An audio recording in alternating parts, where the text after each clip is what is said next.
What are all you guys doing here? Weird. Hello, everybody. Welcome back to We Watch Movie. I'm Mike. Make sure the ticker's fixed. Come on. Now, Silent Bob. There we go. How's it going, fellas and ladies? All three of you. How's your day? Jay is, well, he's running late. I'll be here in just a minute. We'll see if it's a technical issue. I don't know. I'm not Tomo. I've been sitting here watching. I've been seeing everything you guys have been saying about me. And I'm going to call the cops. How do you like that? Because I know some of you are smoking weed. I'm going to call the police. It's going to happen. Oh, me. Missed you guys. Feels like it's been a minute, even though we were just live on Friday with Patreons doing the Scream 7 commentary. That was fun. Nobody died. Nobody got a black eye. So that was good. Had a good time. I think everybody had a good time. We're going to talk about Spider-Man Brand New Day tonight. Saw that. Wow. Lot to say. I'm gay. Maybe stop by sometime by the bay. I don't know. I live in your computers. I sees everything you're doing. Everything you did. Damn, T-Bat saw it twice already. It's kind of hard to get showtimes, man. That movie's killing it. Most successful movie of all time, apparently, already. Holy bean biscuits. I'm doing great, geeks. Appreciate that, man. Thanks for asking. Tad hungover, only because I volleyball last night. And for some reason, when you play volleyball and have beverages, like the hangover is just killer. Because like the hydration, I guess. But those are old man problems, What do you do? I did see that D-Mitch. Aaron Rodgers went nuts. He's such a weird dude, man. I love it when he does that. Like sometimes I agree with him. I'm like, yeah. But sometimes he's so weird about it. I'm like, dude, just shut up. Just be quiet. Why can't you just be normal? Like that kid in the backseat, the Babadook. But I do think they're going to be good this year. There's something special about that last season energy, We'll see what happens. Maybe they'll suck. But Mike McCarthy and Aaron Rodgers back. Hey, we're going to get the Fantasy Football Patreon League fired up again here soon. I'm going to try to get some shirts or something to the winners before that of last time's session. But if you're on Patreon, you should be getting a message soon about the Fantasy Football League. We have like 5 of them now because there's so many people that joins it. It's so cool. It's awesome. No, stay on. Not in a parking lot, on beach sand. There's a place here that actually has like sand and stuff. It's pretty great. If I played in the parking lot, dude, I would be dead because I'm classically always on my ass. Like I get knocked down. I'm a diver, dip, dodge, and diver. So like I fall down a lot. I dive a lot. It's fun. That's why I like it. I feel like a dog chasing a Frisbee. Scrappy. I'm a scrappy player. Not the most talented. Can't jump the highest. Playing against like 22-year-olds who are like 6'4". But I'm scrappy. I'll get to those balls. Ball. Whatever. However you want to put it. Yes, it is on Yahoo, by the way. The league is. Hell yeah, man. I'm a big volleyball guy. I love it. I like this job. I like it. Oh, how are you guys, though? Mike is an ass man. I'm an everything man. I like it. I like it all. But then I said, if you're going to kiss me, pal, you better look me in the eyes. If you're going to bend me over, I want eye contact. Right, Jay? He knows about that. Do you need me to let you in? I can't hear you. Just wave if... Okay, you do? Okay. Hello. Hi, guys. Give me the fucking... Light it up. I was like, go team, go. Go team, go. So I rented Evil Dead Burn, but then I quickly realized that it was still nighttime outside, so I had to put it off. Until daylight comes in. Is April going to watch it? Because if not, you should do a Patreon commentary. No, she doesn't really like it. You should do a commentary of it, man. That'd be fun. I already started it. How long did you get? Like 10 minutes in. That's not bad. Nothing. Yeah, but it's going to go away after 48 hours, and I paid $20 for it. That's crazy. There's an HD copy on the illegal seas of Niagara. Jack Sparrow wasn't picking up my phone call because I couldn't find it. Usually when they do those rentals, I'm not giving anyone tips on how to legally do things. We don't do that here. But if someone were to break the law, I will call the cops on them. But yeah, usually when those go to those digital things, someone skitty poos that thing right up. Nate, they had the Odyssey out before the Odyssey was out. It was already available. I was like, holy shit. How'd you do that? Not HD though. Not HD. It was like a bad cam rip. Yeah, but You know? I was still like, how did you get it? Yeah, maybe they released it in some weird, like, Well, Niagara. it had to be a review copy. Someone's getting fired, Probably, or put if in they jail. can find it. You get put in jail for that kind Did you of see thing that these shit days. about Perez Hilton? Lime. I read about it. I did not watch the video because that does not sound like something I want to see. Well, the fuck, dude. That looked like Evil Dead scene. Like, did you watch it? Yeah. You sicko? You pervert? Well, I didn't watch. No, I saw it. No, Did I you saw touch the yourself? image of it. I don't. I'm not subscribed to motherfucking Perez Hilton. I know you like that gossip rag shit, but I'm not subscribed to it. But no, I saw the image of him. Like, apparently he had some. He's had a lot of psychological issues over his life. I know that a couple of years ago he was put in the hospital for sepsis after something to do with the flu, and he didn't take his medication correctly, and then he got an ulcer on his stomach that perforated, and he had to go into the hospital. And then he got closer to God. Like, I think he had like an was it near-death experience? And then he got closer to God. And then there's this whole thing that happened with that. And then I don't know. He lost his marbles or something. I don't know. Yeah, if you guys don't know, apparently he was like covered head to toe in blood. He was cutting himself. Yeah, that's dark. And then the police responded and they said that I guess their policy is like wait and observe, like they're fucking Paul Blart. They ruled out anybody else was with them, so their whole thing was like wait and observe, and we'll talk him down. I was like, motherfucker's cutting himself. I don't know how much further. I was like, you got to get in there now. He's gonna look like Freddy Krueger in 2 seconds. Jeez, did the stream catch them arrested? I don't know well, it's TikTok, dude. It's the Wild fucking West. It's worse than like Instagram or Twitter. They beheadings and shit up for 3 or 4 days. Yeah, that's true. TikTok's crazy. TikTok's a crazy place to go when you're feeling bad. I don't know. That's scary though. By the way, I will tell you guys. I guess it's on the.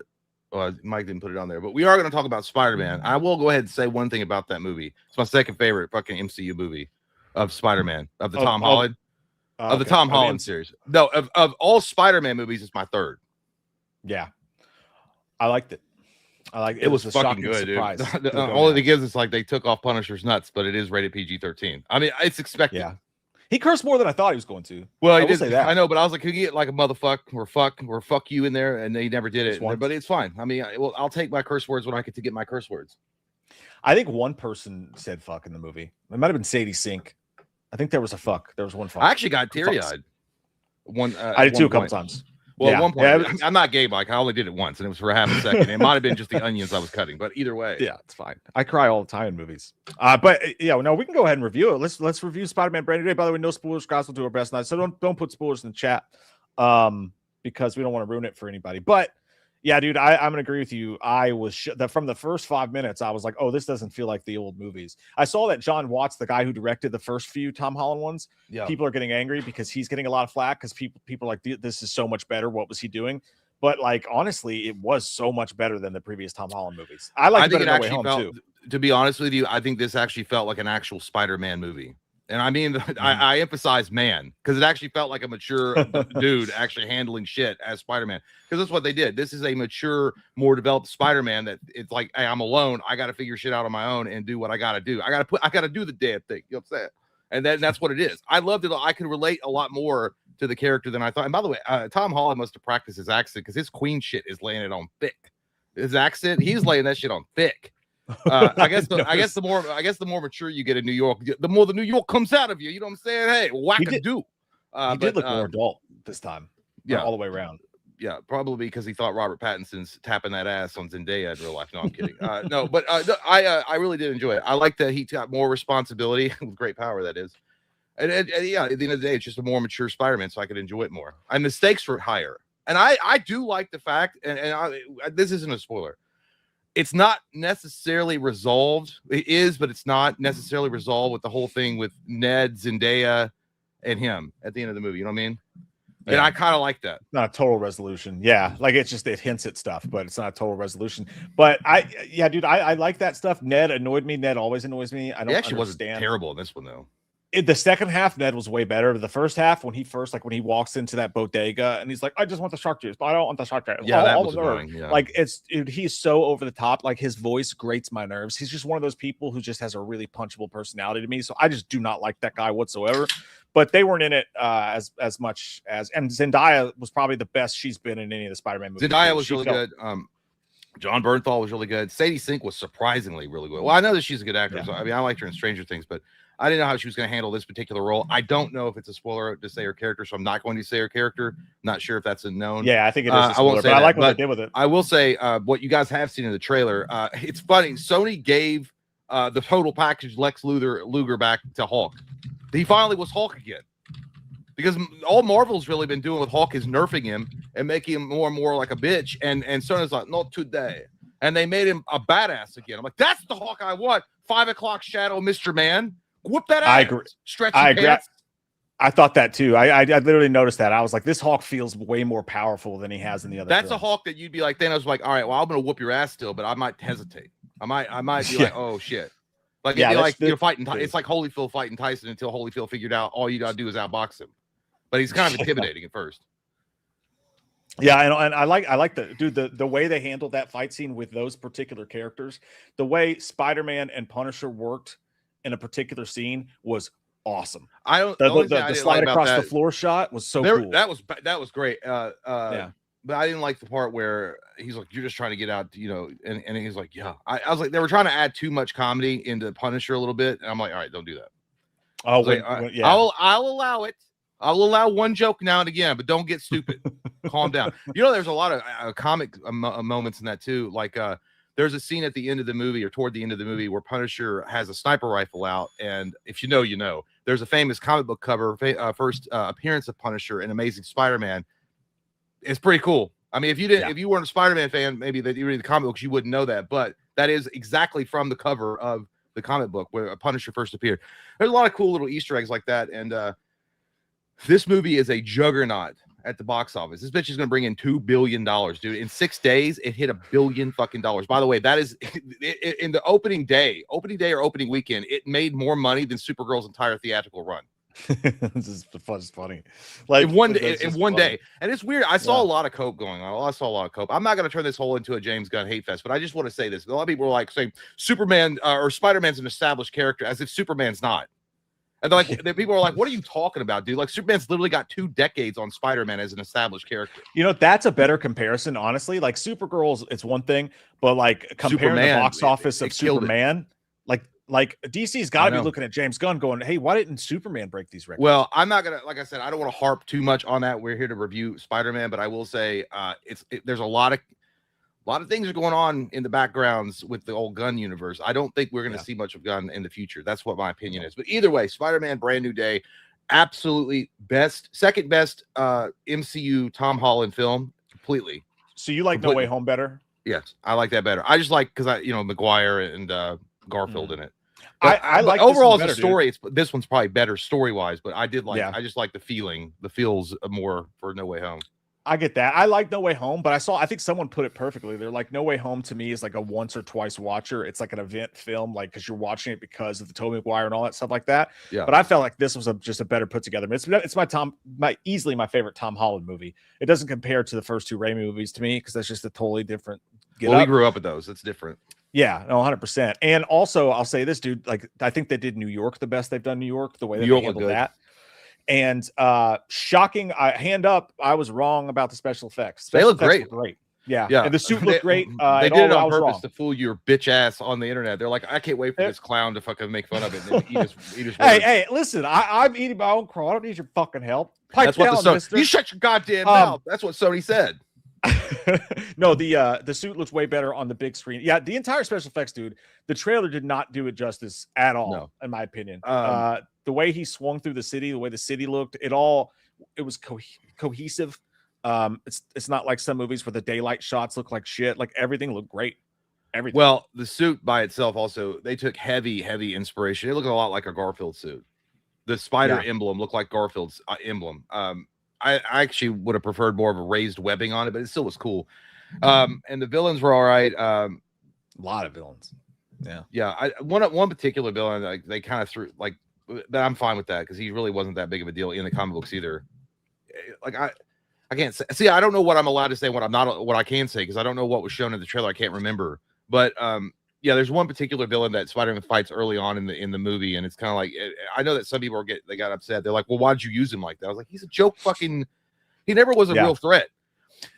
By the way, I did hear And I know that some people were disappointed with the whole man spider thing, because there is the man. That's not a spoiler. We all saw that in the trailer, that he becomes man spider. And if you know what that is, you know what that is. But they said that they didn't do it right, which I know that they didn't exactly make him what we thought. I thought they were going to go in the direction they did in the animated series, at least turn him into a giant fucking spider. But they didn't. But either way, it was still cool how they handled it.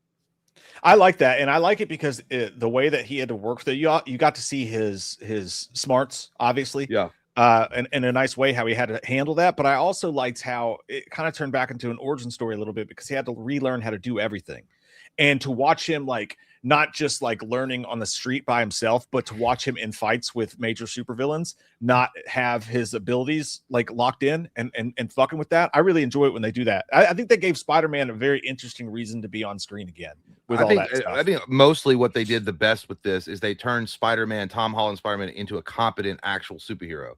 Yes. Where he doesn't need to rely on Iron Man. He doesn't need to rely on somebody helping him, holding his hand. He's more experienced now. He understands what it's like to fight crime alone and have to do the bigger thing and walk away from things that you don't want to walk away from to sacrifice. I love that's the whole movie, really, is the growth of him turning into actually the friendly neighborhood Spider-Man. They could have just called, well, I guess that's why they called it Brand New Day, but they could have just called it Friendly Neighborhood Spider-Man, because this is actually Spider-Man now. It's not the, oh, gee, Willikers, what's Tony going to say? It's not, that's all gone. No, that's a really good point, actually, because like that, I think that was the best part of this, dude, because he felt like he was fully grown. He didn't have, like, I'm not going to say like, hey, I'm glad Aunt May's dead, so he doesn't have anybody to talk to. But the way that, like, the way he was just him and working on his own for the most part, there's obviously the other stuff going on there. But the way that they did that, it felt like you were watching a full blown, and there's like a montage in the opening showing him fighting different villains and stuff like that. Maybe the best part of the film, because you got to see this, like, you got to see multiple moments of him doing what he does, being Spider-Man, fighting people, stopping bank robberies and whatnot in a full-on way. Like, it was fully formed. I dug that. Yeah. So at the end of the day, this movie's a 9.5. Yeah, 9.5. I didn't think anything was wrong with it. I mean, there's some problems with it. Obviously, there's some issues with it. I think Ned's character, even though he's not as annoying, I think they need to let that shit go. There's some things that slow it down that just doesn't work. But either way, and John Bernthal's character is kind of, he's still Punisher, but it's just kind of eh. But overall, one of the best Spider-Man stories I've ever seen.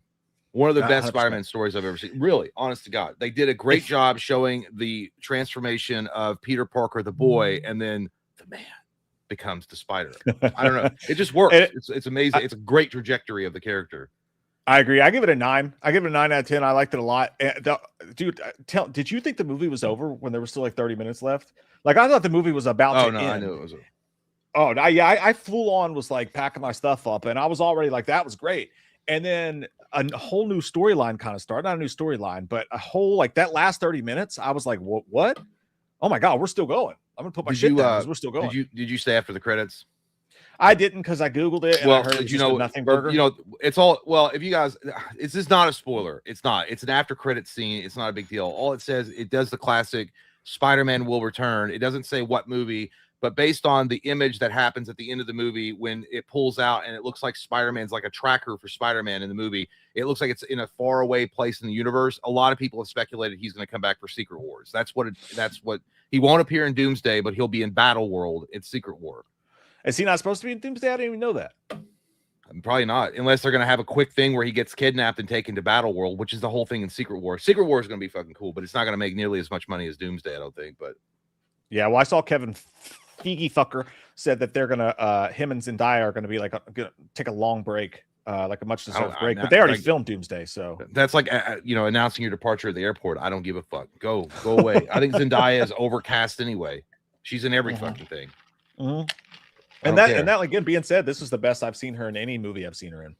Yeah, she wasn't just spending the entire film giving every male a disapproving look. She actually had some lines and some good stuff. But I do want to share with you guys one spoiler of the movie really quick.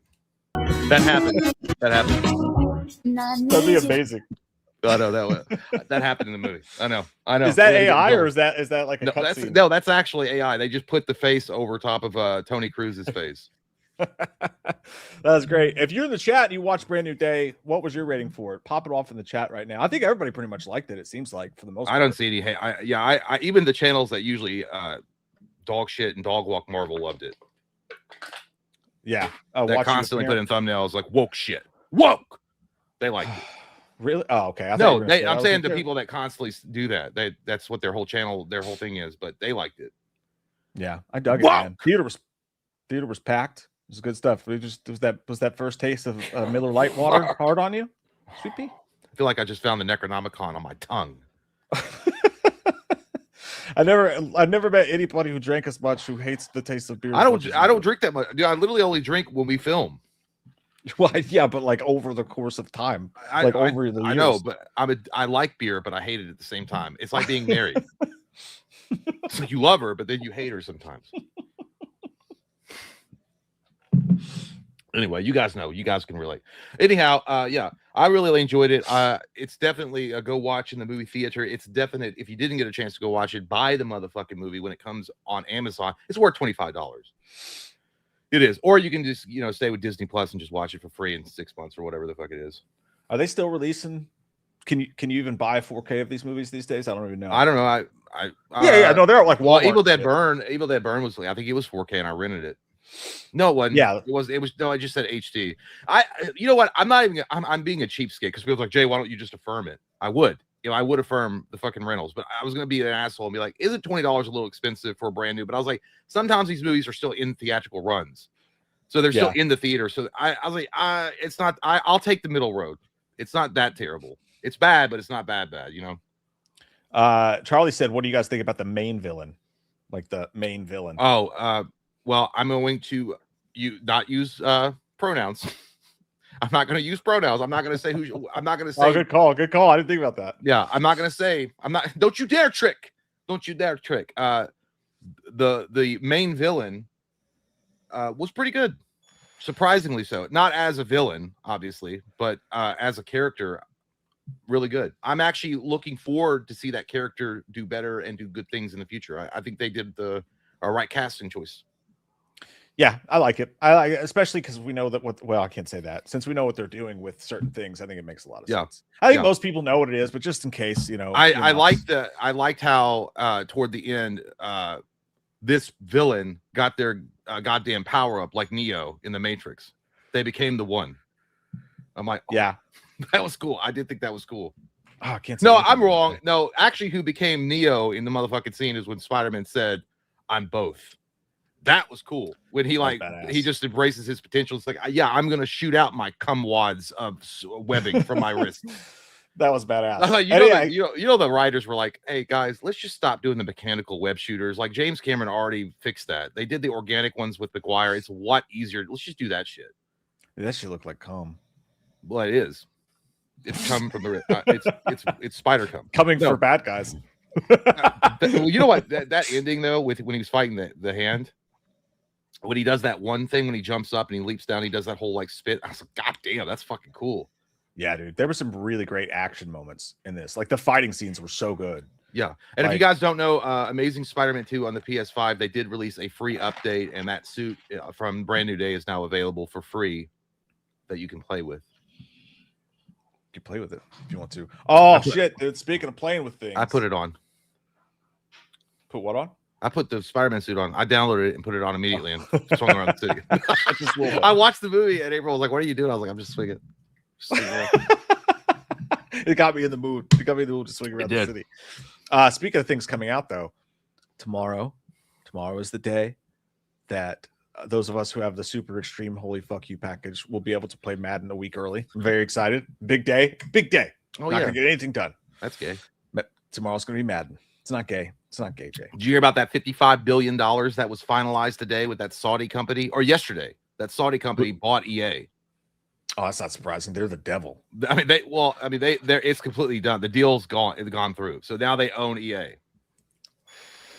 It's a $55 billion purchase. Crazy. Hey, maybe they'll run it less evil than the way EA runs their shit. I doubt it, but they are going to make some drastic. Well, yeah, some things will be drastic, and other things they won't. I do that. Some people are doom mongering or fear mongering. They're going to be like, "Oh, they're saying about a soccer, saying about a football, and basketball." Oh, it's like, you're fucking stupid, dude. Do you understand how much money those games bring in? Like, they're not like Saudi Arabia wants to make money too. They're not going to get rid of shit that makes them money.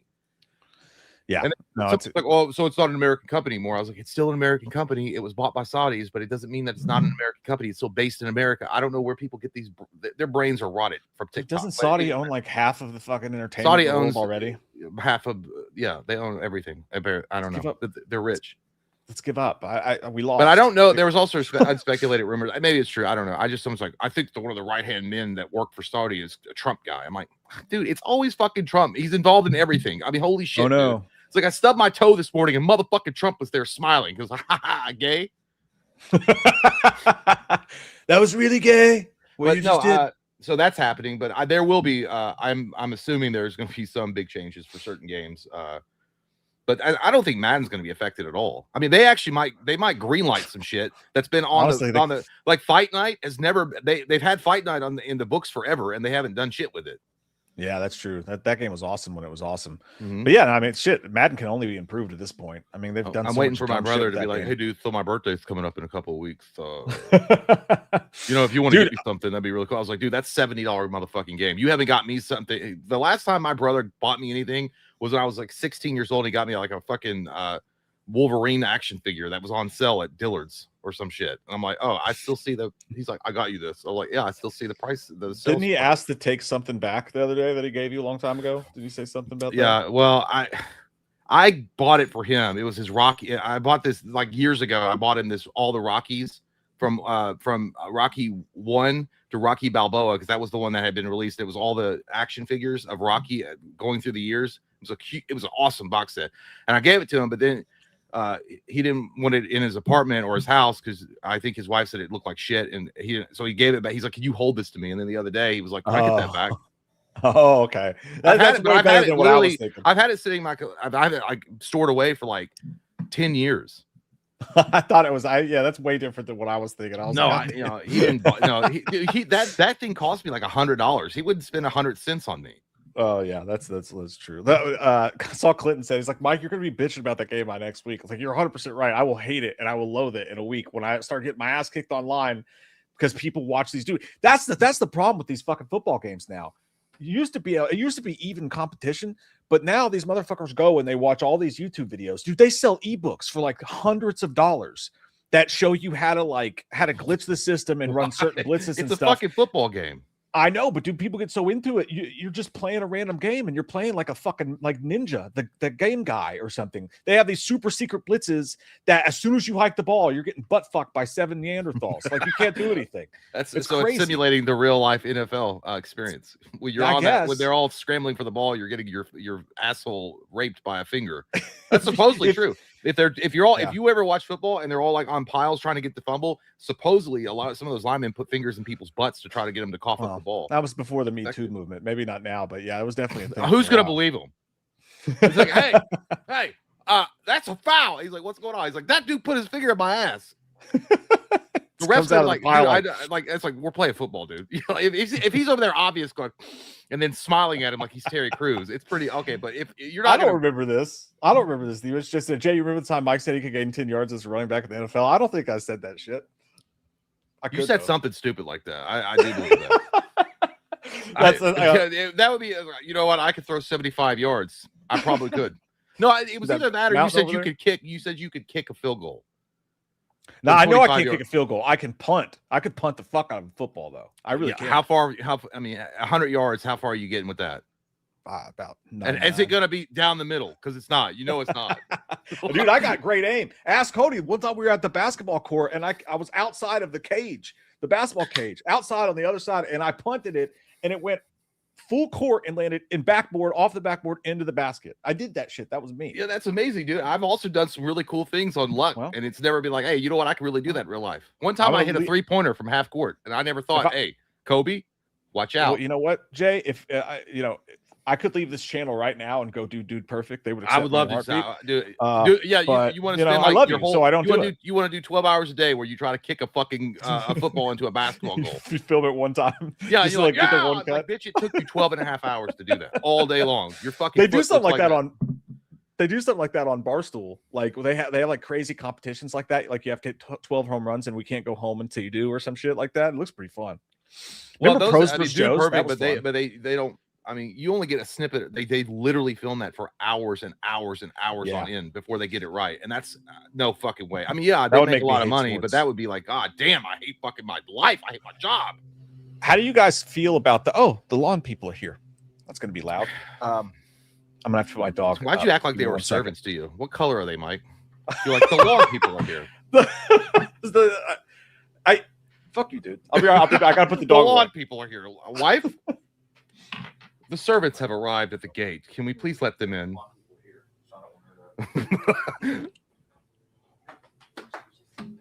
And I need you. Put it in. That song stuck in my head. I don't know why I did that. That was stupid. By the way, I bought Halo on PS5. I've only played about 5 or 10 minutes of it. It's not bad. It's not bad. I don't hate it, but I mean, that could change rapidly. Jay, Scream 7 thoughts, please. You weren't okay. Yeah, I can talk about that. So this past Friday, Mike and I did a commentary for Scream 7, first time watch for me. Not bad. I gave it a 7.0. I think overall, the ending was absolute dirty trash. It was absolute skid marks, but overall, the movie wasn't terrible. It was at least watchable. Ghostface was actually a lot more vicious in it than I thought he'd be. I've not seen Ghostface be that mean in a minute, and some of the kills were pretty inventive. But overall, I thought the plot was kind of stupid. The whole reveal stuff, dog shit, especially the end. And the killers themselves, their motivations were stupid. But yeah, 7.0. So there's a lot worse you can do as a slasher movie than Scream 7. Yeah, I don't think it was a terrible movie. I don't think it was a 1.0 or anything. I don't think it was like that bad, but I don't think it was a perfect movie either. I had fun watching it. By the way, those twins in that movie gotta die at some point. You gotta get fucking rid of them. That Power Rangers dialogue between the back and forth between them is cringe as shit. I can't watch that. I can't do it. Can't do it. I won't do it. That's what it is. Sorry about They were that. asking about the Scream 7, my thoughts, and I was giving fair. I gave a 7.0. I was fair throughout the entire Told time. you guys. I said hey, listen, it's not a 10 though, Mr. Fancy Pants. And I also said the ending was ass. The ending was ass. The reveals were skid marks. The motivations for the killers were absolute garbage juice. Stupid. And then Mike agreed, though. By the way, you guys got to go check out the commentary. Mike agreed the twins got to die because their shit's cringe. It's Power Rangers dialogue, as I mentioned before. Mike got back. It's awful shit. It's cringy. We don't like it. Get it out of here. Get it out of here, and we can move forward with our management team. I always wanted after Scream 5, I wanted Mindy to die in 6, but I was a Chad guy until I rewatched this for the third time, and I was like, oh, dude, he's gotten bad too. It's bad. Both of them. The whole Power Rangers aspect of that. We could do it, gang. I mean, don't act like we've never done this before, brother. Oh, here she goes again. Stupid bitch. And also, let's just kill Nev Campbell and Courtney Cox. All right, get out of here. I don't want. I'm done with you. All right, don't touch Nev. You stay the fuck away from Nev. No, Nev's I'm ready for Courtney Cox to die. I'm ready for all of them to die. Gail. If Gail swallows, don't be silly. If Gail dies, you got to kill. I think Nev and her should just die together and get married or something. I don't know. There's a lot of like. No, if they kill Gail off, then Sidney Prescott can be like, you know what? Basically, everyone's dead, so now maybe everybody. I know. You know what's? I was thinking about that. I was talking to my brother about it. Cody, he's a Scream fan too. And I was like, you know what? The one thing is that stuck with me when I was watching. I was like, they recycle some shit so many times. When she's like, fine, what if I give you the thing that you've always wanted? An interview. I was like, you've done this shit before. Like the whole time, it's like the book thing. I got to interview you about. Though. I know, but it's like you keep doing it. I mean, I don't care what's on your mind anymore. That's killings happened 1,000 years ago. Who gives a shit about your story? That's fair in some aspects, yeah. But I mean, because you would know. Like I was like, you got caught and killed because you lied about. Well, you didn't lie about that, but you fingered the wrong guy. You fingered the wrong guy. Cotton Weary didn't do it, you dumbass. And also, I will never forgive New Line for doing that. Killing off Cotton Weary in the third film in the opening act was one of the dumbest decisions they ever made, dude. Cotton Weary should have been in for the long haul, dude. He was awesome. That dude should have been in for the long haul. Well, here's the thing too. Like I was just thinking this when you brought that up. I'm shocked that a relative of Cotton hasn't shown up at some point as the killer and be like, first you put my dad in prison. If it was never for you, Sydney, he wouldn't even be dead right now. But when you rolled your eyes and said, "Oh God," we need you guys right there. It's crazy. What if the guy that Cotton's kid shows up and his name's Polyester? They call it Polly. I love my dad's show 100%. It's like my name's William Polyester, whatever. Yeah. They call me Polly. Well, guess what? You're about to be 100% dead. Yeah, that would be the nickname those twins would come out. Polyester. That's what his name is.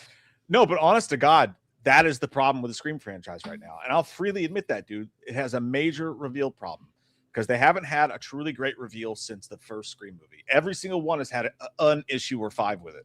This was just the worst one as far as reels go. Well, I thought the killers were dog shit. I've just not had fun with any of the killer reveals in a long time. I don't think they've really the whole thing is like a Scooby-Doo mystery machine, fucking corny shit anymore. That's what it is. It's like, oh no, the killer showed up again and he's doing really bad damage to everybody. What's going to go on? Let's go ahead, gang, and find out what's going on. Nev Campbell's connected somehow, so we know that. Let's go ahead and put the fucking. That's what it is. Hey, listen, you're not wrong, but you could say that about Halloween too. You could say that about Nightmare on Elm Street. You're wrong. You could say that about Friday the 13th. Because oh my God, some campers are going to show up and Jason's going to kill them. Yeah, it's Friday the 13th. But Jason was meant to be a cheesy, corny film. Like that's what it was meant to be. Like it's meant to be a stupid kind of movie where it's just a basic slasher. But Michael Myers be meta and play on its own tropes. It was, and now it's just become a joke of itself. That's well, they need to change the formula for sure. But like up to this point, I'm telling you, I think. Well, Cody mentioned that he doesn't want to do. My idea was New Nightmare, the whole thing, which Cody did. Well, he's all right with that, but his idea was doing something like what they did with Halloween 2018. Where it's like the murders happen or whatever, and it's been 25 years and no one's allowed to wear that mask anymore, and then you move on, and then they have a copy. I don't know, something like that. I was like, yeah, but the reason why they won't do that is they'll say, well, they've already done that with 2018. But I will say, thank God they didn't Jamie Lee Curtis, Nev Campbell, because that would have got real stupid if she like lives in like some bunker out in the buttfuck Texas, and she's got all these traps set up. And you agreed they did a great job with Sidney Prescott in that movie. Yeah, and she's still hot. She's still hot. Yeah, and she felt like a natural, unforced version of herself all these years later as well. So I just don't. I think I agree with people that the ending sucks, but people don't give the rest of the movie enough credit. Is the problem? I said some of the kills were really inventive, and it was a lot more of a vicious Ghostface than I'd seen in a long time. Yeah, they need to bring Dewey back. I'm just kidding. They won't. That would be silly. Well, they fucked themselves on that. See, he should have died. They should have killed Gil off. It's one of the worst moves they've ever done with the franchise. Actually, I don't like that. I kill them all. I just kill them all. Get them out of here. I don't want to. I'm done playing with you. It's like Toy Story. Go to sleep. Oh, speaking of which, we haven't talked about this yet on the stream. Nightmare on Elm Street got fucking nuts, dude. Have you heard about this? No. Did they cast Freddy? No, dude. This is insane. Okay. So what happened was Paramount was the ones that were going to be doing the new movie, right? And it was going to be based on the original script. Well, this Scooper news site, it's a legit one. Like it's one you have to pay. It's called like Puck News or whatever, but they're like legit insiders. So like their shit's pretty rock solid. They said actually what happened was Warner Brothers found out about Paramount in their new movie. So the people still at Warner Brothers decided they didn't want them to do that. They said, so basically Paramount's whole thing, dude, like we've talked about this, so I'll be brief, but they own just the domestic rights, right? Warner Brothers still owns the international rights. Yeah. So, but the people at Warner Brothers decided, oh, well, here's what we're going to do. They're planning on the merger going through eventually between Paramount and Warner Brothers. And they figure that, hey, our movie will already be done. The merger goes through and then we can release our Nightmare on Elm Street movie. But that pissed off. Paramount owns the domestic rights. Okay. Warner Brothers owns the international rights. Okay. Yeah, that's right. Okay. So when the people still at Warner Brothers, who are probably going to be taken over by Paramount at some point, probably if the merger goes through, got pissed off that was their plan. So, dude, they said they're fast tracking their own Nightmare on Elm Street movie to beat to beat the other movie, where they're trying to get it done faster, and they want to have Lee Cronin direct it, the guy who did Evil Dead Rise. I love Lee. Lee Cronin's good. Yeah, it'd be a good director, but people thinking they're just sabotaging it on purpose. So if our movie gets done first, if our movie gets finished first, then when the merger's done, they'll just stop making their movie and they'll release our movie. These motherfuckers probably might get 2 Nightmare on Elm Street. Well, they sound like they're afraid to lose their job, and they want some profit off of it. They found out that they also found out that Warner Brothers has been trying to get the rights from the Craven estate that Paramount bought, but they didn't want to give them the money they wanted. They didn't want to give them the back end deal. That's what, dude. I swear to God, when we were talking about that forever ago, that's what I said it was. I said I think it was something to do with, to be petty about it, that they wanted a certain control element to it. The Craven estate, they wanted to have some type of creative control over the franchise where they don't get it stripped away from them like West did. and then they want a pretty big fat check to do it. Right. And a lot of studios are like, you're asking way too much. And that Warner Brothers said that, but Paramount said yes, which was the smart thing. I mean, I don't care what you have to pay. Get that fucking thing out there. The money wouldn't be an issue, but the creative license would be the issue. Because if you're like, I'm paying a goddamn gigantic amount of money for this character, and then you have final say, I don't know about that, dog. Yeah. And Mind the Gap's right. Paramount just has the rights to the first movie's screenplay, but everything in it. I mean, you can do anything you want with that. You can't have Alice come back, but who gives a fuck? Like, you can do anything with that franchise with the rights to that. Anything. Yeah, you can't use Dramarama. But here's the kicker, dude. When they released this, and everybody was just taking this as fact, as truth. But when they released this, it said in that story, probably leaked by Warner Brothers, said that Paramount's version is supposedly a shot-for-shot remake of the first film. I don't want to see it. Not just a remake, a shot-for-shot remake. And it's not true. Well, it's not true. They're just trying to thwart them. Oh. Brad, I don't get it, dude. I just don't understand how that even happens in Hollywood. It's like, all right, we're in the process of buying your shit. Okay, we're going to own that shit. We're going to own the catalog of all the stuff you're doing. So just calm down, buckle your tits up, and wait for it to happen. Okay, but instead they're allowed to be like, we can make a bunch of shit before they come in here. We can just piss on the walls and shit on the toilet and not flush it. You know, like they can just do whatever. Like, how does that work? It's like there should be like some kind of management structure to be like, no, we got to make sure this shit is a transition is smooth. We don't want any kind of issues going into it. I mean, it's not like Warner Brothers is going to pull out or anything like that. They're not going to be like, well, we don't want it now. Yeah, well, I think what's going to happen now, unfortunately, dude, is that basically, because, dude, here's the thing: if Warner Brothers gets their movie made first, then they can only release it. They can only release it overseas. They can't release it in America. We're not going to do that. They're not going to fucking do that. Yeah, Paramount. I keep on getting it. Paramount has the U.S. Paramount's the one that's buying Warner Brothers. Yeah, I keep forgetting that. Yeah. They're buying Warner Brothers. Well, I hope that doesn't happen. I hope somebody gets fired before it happens. They're like, we're not doing that. That's stupid. Well, that's dumb. You can pretty much guarantee as well. I'm pretty sure. Well, no. I was gonna say if the merger doesn't go through, basically Freddy's fucked. Freddy's done. The map says we're fucked. Freddy's dead. No, there's no way. But if the merger doesn't go through, we're gonna get a Paramount domestically released only Freddy movie.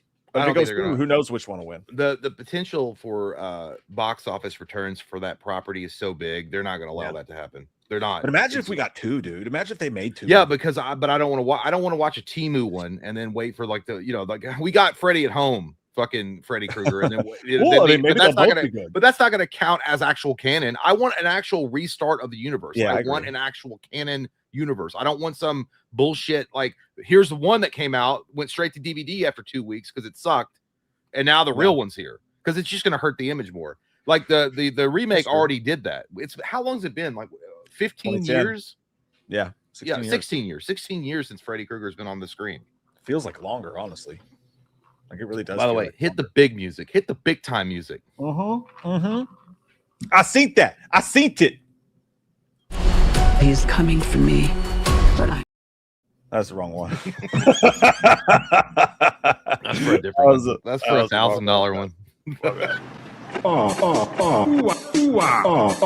Come on now. More margaritas. Great ass.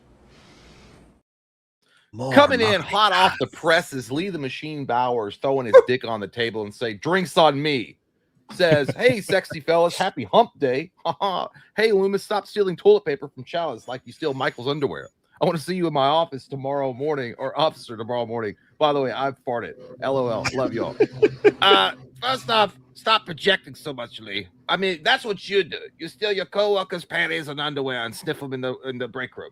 And then you jump in your monster truck and run home. Don't put your insecurities and your nastiness on me. I don't sniff underwears. And by the way, this tells me that you don't know shit. Michael doesn't even wear them. He doesn't wear underwear because he farts through them. If he did, I'd sniff him. He's nasty as hell. He doesn't wear underwear. He smells like swamp ass constant. Why is everything dark in here? Look, your shit got dark. The whole screen got dark. Anyway, it broke my concentration. My emotions gone. Listen. You know, you should take me with you on your next Michael Myers hunt because I could smell his underwear if he did have underwear, and I could probably tell you what he ate so you knew where he's been, and then we could track him down backwards, like like when a like when a woman bends over and you pretend it's a guy. You're gay. Thank you, Lee, and happy hump day to you all too. Wednesday has always been one of those kind of. Do you guys like Wednesdays? I've always been like, I used to hate them, but now I mean they're all right. They're not bad. It's like, hey, I made it through midway. I'm almost there. It turns out to be the perfect day to do a stream because nobody has shit going on because it's a fucking true. Wednesday. You know what I mean? Yeah, that's true. It's like, let's watch this mediocre ass channel. I got nothing going on. There's nothing good happening on TV. By the way, go ahead and give us another one of those fat ones. Oh, really? Yeah. I have missed something in the night of the darkness, in the darkness of the night.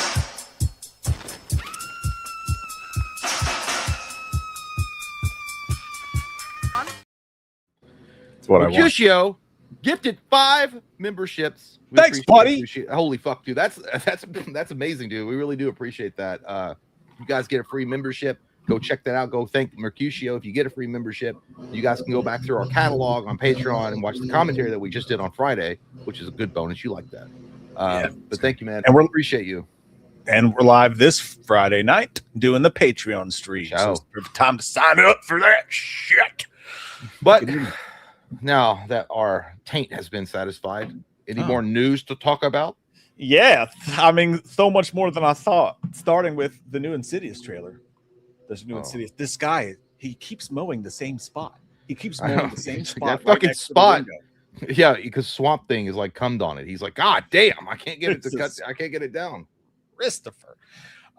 Let's watch the Insidious Out of the Further new trailer. Haven't seen this yet. It's the first time watch. Thank you, gentlemen, very much. We love you so much. Appreciate you, man. Thank you all. Here comes. Can't be undone. Yeah, I don't think like it doesn't look like there's obviously like scary parts that will happen throughout the film, but I feel like it's one of those films that's going to be like more focused on some action thriller shit, which I like. I think the one with Lynn Shay where they did like her origin story where they last key. Yeah, I felt like that was more of an action thriller. I mean, it had scary moments in it, but it felt like more of an action thriller, like Ghostbuster-ish type of movie. That's what this feels like too. I liked it. I think this looks cool. It feels like a return to like what the good stuff. Like the last movie, dude, was dog shit, in my opinion. The Red Door. What's behind the green door? The green door. It sucked. It was boring as shit. They went back and retreaded the same shit where Patrick Wilson is chasing his family around the living room. I obviously I don't know fuck about the story except for she found someone who could bring the further into our realm, which could be cool how they do that. But there was a ton of fucking shots in that trailer. Yeah, well, I guess it's like maybe she's got latent psychic abilities, and then she can somehow. Well, Lynn Shet, she can bring demons into our world.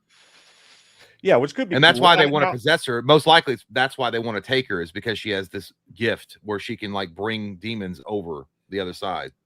Yeah, and I kind of look at the Insidious franchise as like the Conjuring Plus. Like it's like the Conjuring with a little bit more balls to it, in my opinion. It's got less of the I love you so much, sweetheart. We're Christians. I don't know what they're gonna do with that franchise after. I really don't, because Conjuring one coming out. Well, they're not. I mean, Patrick Wilson's not coming back. I don't think he wants to keep doing it. No, they already announced it. They're doing a fucking prequel. God, he's so desperate. I thought they were done. Huh? No, not with them in it. They're gonna be like them when they were younger or some shit. No, okay, that's what I meant. Like, I don't know where the series. I like the Conjuring series, but I don't know where they can keep going. I mean, the Warrens had a bunch of haunted shit that they could keep doing stories around. But I mean, the problem is with the Conjuring, they kept connecting all the movies, so it's like, all right, well, when's the end game? Daniel's right, dude. Like, I did notice that in the trailer too. Like, there's a lot of recycled imagery going on. I'm definitely not, dude. I wouldn't put my name on the line to say that this movie is going to be great or anything like that. I liked the trailer, but like also there was a lot of recycled imagery, like the fingers under the door, the 1,000 hands coming out of doors. They just did that in the Resident Evil trailer. We've seen that in so much shit before. The oh my god, I moved my pillow off the bed and there's a dirty, scary man on the other side of it. Like we've seen that before too. So like I don't know, but we'll see what happens with the movie. It looks like a 6.5. to a 7, maybe. No, but I mean, it looks like a turn off your brain and just have fun. It kind of looks like the new the Final Destination that they just came out with. That's what it looks like. Yeah, and I think it is PG-13, but I think the first Insidious was 2, and that was the best one in my opinion. A lot of people like 2. Hey, you guys want to hear this? Listen to this. So fart? no, I don't do that shit. You nasty ass. I know you do it. Dude, You don't the other fart? day, no, I just don't fart on the mic like you do, you skank. No, here's the thing. I The don't other put my day, butt crack on the mic and fart on it. All right. you have Sometimes I before. just- You literally have stood up and farted. No, I do not. I'll be like, hey, everybody be quiet real quick, and then I'll fart and see. if That's you still can hear it. nasty. Fun. You That's have a good no time. respect. No I respect. don't smell it. I don't smell it. Yeah, you do. You smell what I'm it. saying? You're like, you Here's the smell it. thought. You like it. It smells like old potatoes to you. That's You're like, not true. I'm not. Don't stop projecting. I'll project. Hey, so the other day I took a power nap and I woke up after I had a fucking wild dream, dude. It was only like a 2-hour nap, but I woke up and I was dreaming. Dude, listen to this. I don't care if you steal this or not. It's stupid, but dude. So in my dream, I was like, and I don't know if it was me or it was like a POV, like it was somebody else, but they were outside of an old country, like a country western bar, and there was like a fight happening in a field, like far away from the bar. Like a bunch of these rednecks were all like hanging out, and they were like, "Get him, motherfucker!" They were fighting, and I was watching it. And then this is what I remember. I was like, an escape shuttle collides with another overhead, and because in the dream I look up and I see this space shuttle or these escape shuttles colliding. They look like helicopters, right? And then near a country bar, men pull out survivors. Like all the country guys run over to the crash, and they're pulling out survivors. One guy catches on fire after the explosions start happening, and you can hear him screaming and shit. And then they pull survivors from the crash, and then a strange metal cylinder is with them, with the survivors of this crash shuttle, and some type of organic purple flesh colored covering in Are the you middle. reading right now? Yeah, I Did you wrote write it this down. I wrote it down on my phone with tentacles. And it looks like an invasion. And then in the dream, Seven Nation Army starts playing, like dum dum dum dum dum. I woke up, I was like, that's fucking awesome. I was like, that's a real movie, and it wasn't. I dreamed it. I dreamed that shit. Shut the fuck up, dude. That sounds awesome. It's just so fucking random. Like we just watched an Insidious trailer, and the trailer ended, and then he went, "All right, now here's my dream that I wrote down." Because I was going to talk about earlier in the opening, and I forgot. But it's just so fucking random. But in the dream, I heard Seven Nation Army playing, and I'm like that was to be the soundtrack. It's a pretty cool dream. It's a pretty cool dream. My more dream happened, but I ended- forgot about it. But anyway, I would try to fight. Like I'd get in a fight with one of the rednecks, and I would try to punch him, and I'd be like, "Well, I can't." You ever have that in dreams where you can't throw a punch? No, like, you can't. Like I felt like I was worst. fucking Spielberg in this dream. Like I was like on one of those cranes, like filming all the action while it was happening. I felt like I actually watched the fucking movie when I woke up. I was like, holy shit, that movie was badass. It was like an alien invasion. No, in all fairness, as shocked as I was by that left turn, that's a pretty fucking. I've never. Yeah, and then you're gonna use Seven Nation Army as your opening song as the pretty beginning of the expensive. movie with Invasion. You gotta have a good budget. I like it though. I mean, I'm not gonna fund it. I mean, obviously. It sounds like one of those Tropic Thunder trailers, though. Like it's just so crazy, like nothing makes any sense. It's just like, and then a fucking UFO shows up, dude, and then Seven Nation Army plays. Yeah, the guy with crazy hair, Aliens, was one of the main guys. Directed by Jordan Peele. Anyway, sorry to No, divert. then there would have been the Ku Klux Klan in there Why? because it's Jordan Peele. He would have had the Ku Klux Klan in there, and they would have been behind it all because white men are evil. They are evil. Fucking saltines. I shouldn't be. I can't make that colonizer joke looking as saltines. white as I do right now on the screen. Like fuck, my forehead looks like the country's history. It's fucking so white. Boom, boom, boom, boom. I had to look it up. I could play that on the guitar. Oh, you didn't know the song? No, I knew this. I can't. It's didn't. so easy to play on the guitar. Well, I didn't remember it, but I heard that. Like, I literally woke up. It was in my fucking dream, and it was weird. I hadn't even thought about that song in like a long ass time. And I was like, where the fuck did that come from? I was like, so if I ever make an alien invasion movie, my opening theme is going to be Seven Nation Army. I like it, dude. I like it. All you needed was an American flag, and we were fucking a go for a great film. Well, they hate America, so I can't use that. So they'll be like, is this pro America? Because if it is, I'm not going to use it. Who, the White Stripes? Yeah. Oh yeah, because they did have that one lyric in the song. It's like, I'm kidding. I don't know. What? No, I don't know. I was just joking. No, the lyric was literally, it was like, Americans, what? Nothing better to do? You should kick yourself out. You're an immigrant too. Bah! The only thing I remember the White Stripes was like there was that whole thing about whether they were brother and sister, and then it turned out to be that's not real. I think they're married, right? Are they married or did they date and break up? I don't know. It was something like that, but everyone was like, they're brother and sister. I'm like, what? Yeah, I remember something about that. I have to go. David said that's a gay dream. You're fucking just jealous that you didn't have it, and you're thinking that you want to suck a hot dude's dick. That's what I think. You're gay. All right. Yeah, I was gonna say that I've never had a dream that cool, but that's actually a lie. Because like the sex dreams, you know what I mean? Some sex dreams are pretty crazy, and like those are better. But like second to the sex dreams, I've never had a dream that cool. I had some wild, scary dreams that would make for a fucking good scary movie, dude. Like one of the first dreams I can remember having, I woke up and we were on like a campsite, and I walked outside like a stupid idiot child, and this giant goo goblin that was like yellow and like just gooey and yellow with red eyes, fucking, you know, in real life it probably would have looked stupid like a Ghostbusters thing or something, but like chased me, and I ran into the lake, and then I woke up. That shit scared the fuck out of me for a long time. I also had a dream at a campsite where a guy in a bunny suit with a knife was trying to kill me too. So my dreams aren't that fun. They're just scary. They're just dark, you know. I did have sex with a girl on a lily pad one time, because like I was like a frog or something. I don't know what was going on. We were out on the lake, and I was like, this is nuts. I'm oversharing. You guys ever do that? You guys ever just overshare and then you say something because you just word vomit and you're like, wow, I shouldn't have said that to this group of people I just met. That's what I just did on the internet. It's true. It's true. Jesse said, ribbit. Yeah, I know. 100% correct. You're right, man. You're right. It was too much. It was way too much. I do that, dude. I really do in person. If I'm feeling awkward around someone that I just met, I will like tell them some shit that like that makes me seem like a crazy person. Like I'll be like, "Hey man, the other night I was cooking pork chops and I burnt them. Isn't that crazy?" It's wild. I just don't know why I can't cook pork chops. And they're like, "Sir, this is a Wendy's." Like I don't know why. And why are you telling me about pork chops? I have no idea. I'm like, I'm just trying to fill the awkward spaces because I'm a crazy person inside, and I'm scared that you're not going to like me because I'm quiet. So I just say shit. It's the worst. If you don't know what I'm talking about, good for you. But I feel like most people do. Most people do. Jay left the chat.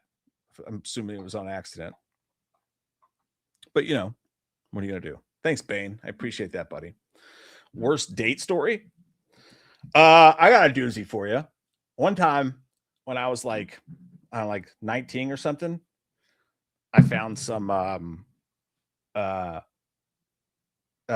version of like Xanax, you know, and I was like, oh, I'm gonna try this. I hear the meth kids talking about it all the time, and I took a couple of them. Can't hear you, buddy. I had to take my hat off. I was getting drunk.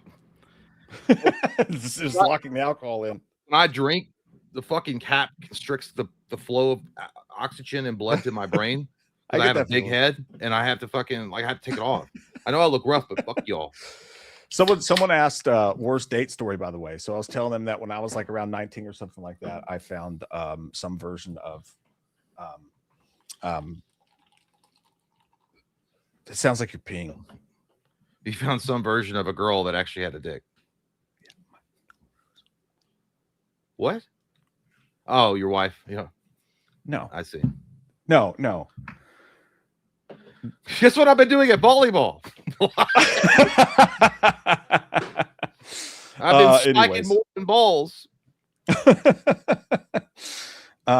Someone said, why are you drinking PBR? No way Jay's drinking PBR right now. This isn't PBR. I'm drinking a light of Miller. Why are you drinking PBR? I'm not. I haven't done that since I was in a band because those. Well, your liver hurting there, Mike?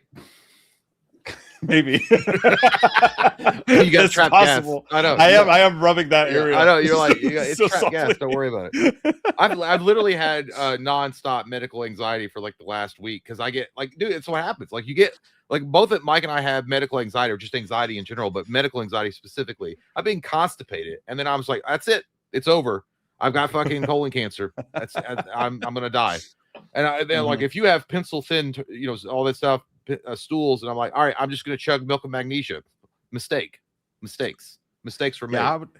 That sounds so nasty. I would just never try it. Milk of magnesia, just on name alone, I would never put that in my body. Well, it works. It works between a half hour to 6 hours. It does what it needs to do. It clears you out. You're on some crazy Aaron Rodgers clean out shit. That's what you're wrong. By the way, but that's what happens. You get crazy. And I got a doctor's appointment in September, and he's going to be like, what's going on? And I'm going to feel like I'm in Catholic church. I'm going to confess everything. I'm going to be like, I confess everything. You're going to break out your phone and read it to him. Yeah, like, he's probably going to, but he's going to be like, well, you're fat and you need to lose weight. And that's why you're constipated. I'm like, okay, well, thank you for clearing that up. I appreciate you. And then I'm going to go about my day and feel happy about it. It always makes you feel so stupid. I feel happy about that. They're like, hey, you just need to lose weight. And I'm like, all right, well, that sounds good. But no, anyway, right. Making sure. I hate the fucking internet for that. I really do, dude, because it's constant shit. Like, right when you have anxiety or you whatever, and you're scrolling through, it's called doom scrolling, I guess. And you get on your FYP on TikTok, like 7 signs your liver is failing, 18 signs that you're dying of colon cancer. You're like, son of a bitch, and you're going, and then I have to go to the comments, and people are like, this is a lie. I'm like, I like that guy. That guy's just telling. I trust that guy. The worst ones are you made me feel better. Yeah, the worst ones that have no comments on them yet. I'm like, oh god, because it's true. That's why no one's commenting. He's dead. He's dead now. No, what I was gonna say. So no, MJ walked out, so I didn't want to finish the story because I thought she was in Ireland. No, she just got back today. Just got back. She have an accent. Hello, Mikey. That's not anyway. No, some people pick up a little accent after they do backpacking across Europe. You can hear it a little bit. No, not at all. But so I took a couple of them, right? Because I was like, why not? I want to try this. You took what? It was like Xanax or something. You fucking junkie. Some one of those things. I was like 19. But like, fuck you, junkie. I had a date with a girl, and then we went to a Chinese buffet. We're at the Chinese buffet, and she's talking about her life, dude. And I had no idea. Like, I just heard people talk about how awesome it was, so I decided to try. It's the worst, by the way. I don't understand why people enjoy that. Yeah, I never did. Terrible. But dude, I never did it. Like I never straight edge. I was inviting it. If you ever want to, experience it again, I need to get a haircut. This shit's like hanging out. But no, dude, we were sitting there, and I had like lo mein on my plate or whatever, and she was talking like about her life and just like, so I have a dog and whatever, and I was like, yeah. Dude, like it hit me, and I fell asleep in the middle of her talking with like noodles in my mouth. Because I was like so out of it. I literally fell asleep. It was the worst. My head kept almost falling down in my plate of food. It was crazy. God, you're such a loser, dude. I couldn't even give 5 seconds to the girl that took you out to dinner and paid for your meal. Probably no. Mike's progressive. Mike's progressive. I paid. Let her pay. No, my parents gave me money. I paid. Yeah, right? There you go. That's it. Back then, you could afford things like that. Yeah, you can afford things. That's true. Yeah, on $50, you could get like goddamn 2 full meals and an appetizer and a tip. Yeah, that's true. But there was the time that I picked up with a girl from Kmart, and like I hit on her for like months, and she finally let me take her on a date, and we went to Chi-Chi's, and on the way home, she started farting in the car, just like openly farting, like, loudly farting. That's an automatic. Her name was, get the fuck out.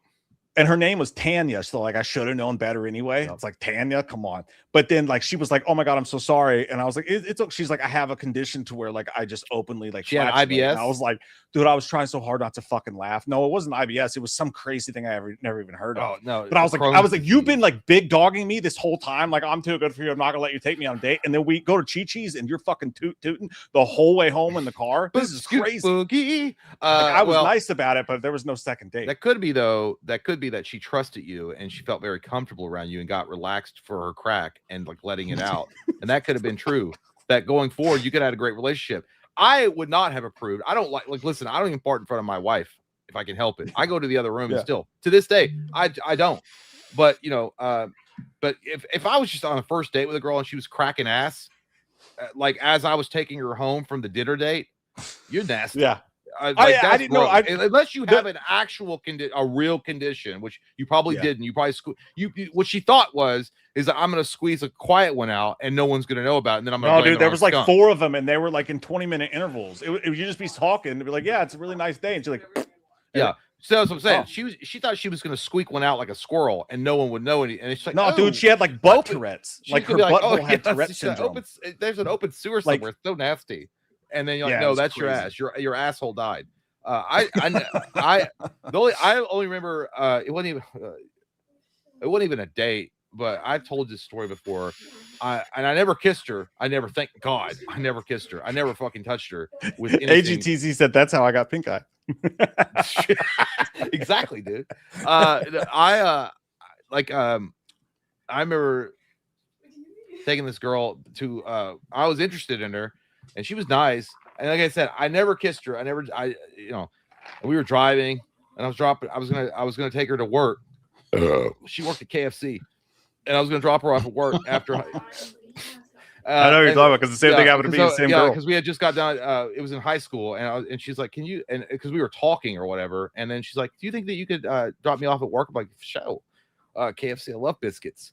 And we were driving on the highway, and we were having a good time. And she was like, "So," and it came out. She was like this, and we were like talking. She's like, "So, I really like you a lot, and since I like you so much, I think that I should be honest with you about something." And I'm like, "Yeah, go ahead. Yeah, it's all good. It's all good." And then she's like, "I don't know if you know this or not. I have herpes." And see, you hear that in the background? That's exactly what was going on in my brain. Like an alarm was going off, and I'm like, "Oh, shit!" And she's like, "Yeah, I just felt like I should be honest with you because I really like you a lot, and I don't want that to come up later on that you didn't know, you know."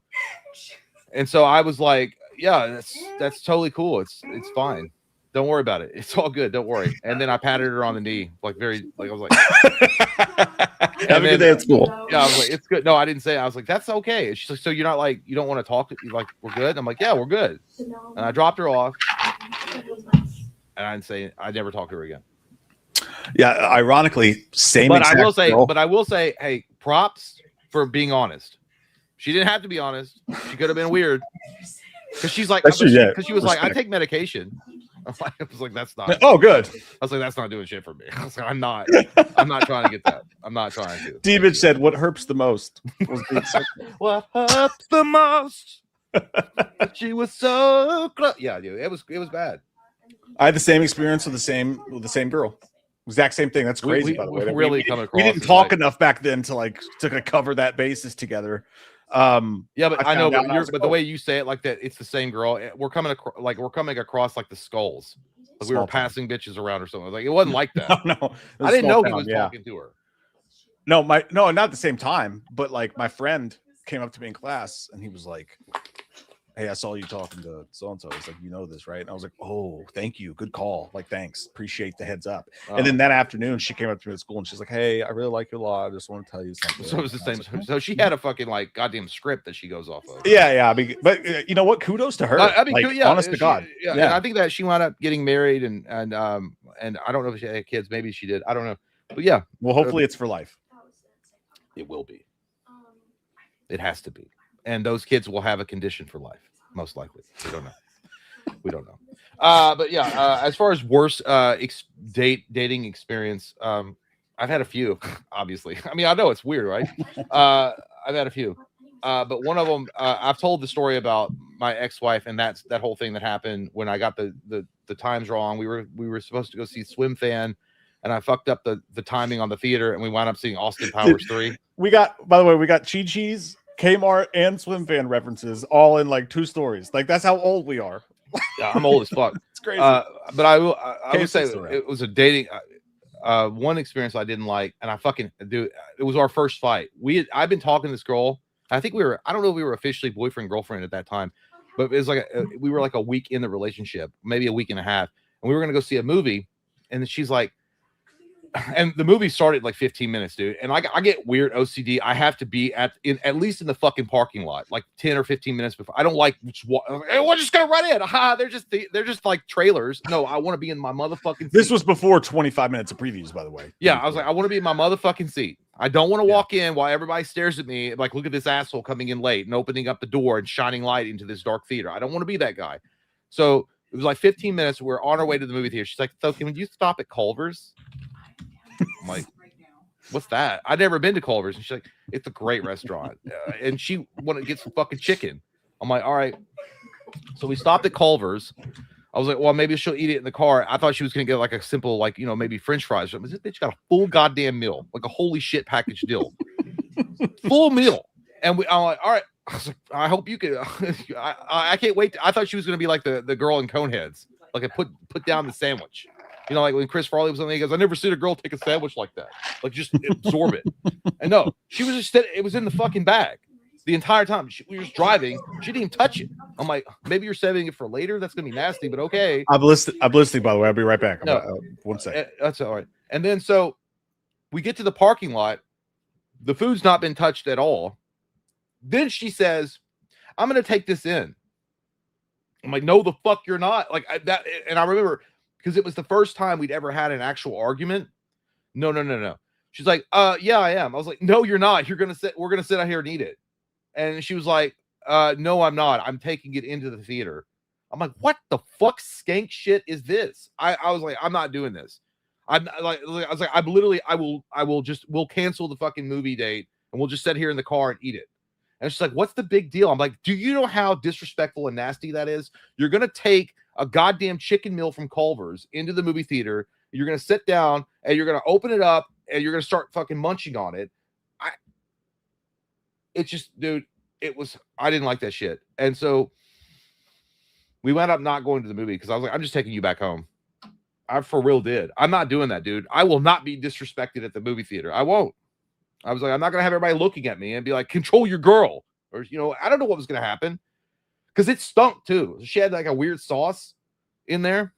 So that was a really bad experience. I didn't like that at all. I mean, we got over it. I mean, we wound up breaking up anyway, but I don't like that. I was like, okay, you can you can sneak in some sweet treats, like some jelly beans or some like gummy bears or whatever, or some soda in your pockets, but you're literally taking a full fucking meal into the movie theater and acting like that's okay. And it wasn't like it was like Movie Tavern or something where they serve, food while you watch the film. This was like like Regal Cinema. This was before they even had a bar where you could get alcohol. Like she was going to take the whole fucking meal in and eat it while we were watching. And I was like, that's just so skank, dude. Now, did I overreact?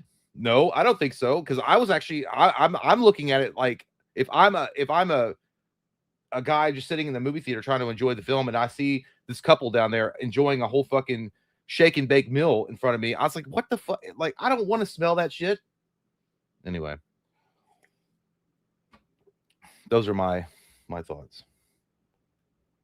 I mean, you guys probably guys. I mean, I'm not saying that you can't sneak food in. That's why Jay won't do 2 shows a week. He just won't do it. Sneaking Taco Bell's legendary status. What's up, man? No, man. I mean, you could see. I just think it's weird. That's right. Thank you, Tomo. Jay is a man of standards. That's right. I respect the motherfucking space. I respect the movie theater. I just think it's nasty. Jay, dude, my dude, I sneak beer in.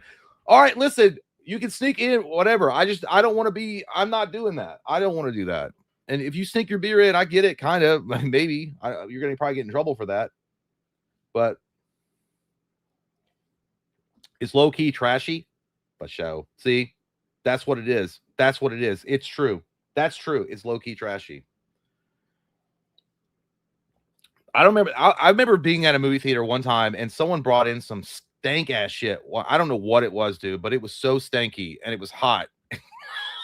So it was fresh out the fucking oven. Whatever it was, and they didn't get it at the theater, and it was stanky. And I remember it was one of the worst. It just smelled like old goddamn peppercorn and vinegar. And be sneaking in a tuna sandwich. Yeah, see, Michael's got it though. I only sneak in candy and pretzel snacks. Yeah, dude, like little snacks, like like a little bag of Skittles or Starburst or something like that. That's cute. That's fine. You can do that. I get that because all that shit's overpriced anyway. 100%. It's easy. Don't bring in a whole fucking buffet. You know what I mean? Like you might as well just bring in a whole fucking pizza and be like, "I'm just enjoying my pizza. What's everybody mad about, huh?" We're mad because you're a skank and we don't like it. We're trying to enjoy the movie. Thank you. I don't know. Take 5 seconds. Anyway, I'm not overreacting. That's just, I mean, I'm just saying, I think you don't need to do that. Like Michael Parton said it right. Sneak in some snacks and some pretzel snacks or something and you're good. Not buffets. What? Well, dude, if I said, "Hey, I know where it's at. Burger King, okay. I'm gonna get like a fucking Whopper and some large fries. I'm gonna sneak this bitch in." That's like, yeah. Somebody said it's low key trashy. It's 100% low key trashy. You gotta have some motherfucking etiquette, right? That's what I think the problem is. Now I'm gonna be old man screaming at sky. I think the problem is that we've gotten away from that. A lot of us have. The etiquette has gone out the fucking window. You have standards when you go to the airport, when you go to fucking get your hair cut, maybe. And You then sound like Eminem in the booth. The movie theater, you would literally like go and it would be an event. You'd be like, oh, this is fun. You would at least you would conduct yourself responsibly and respectfully. You would go in and enjoy the fucking thing.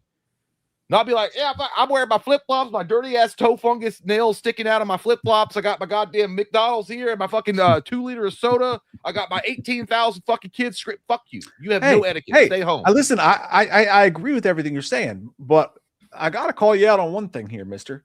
All right. What?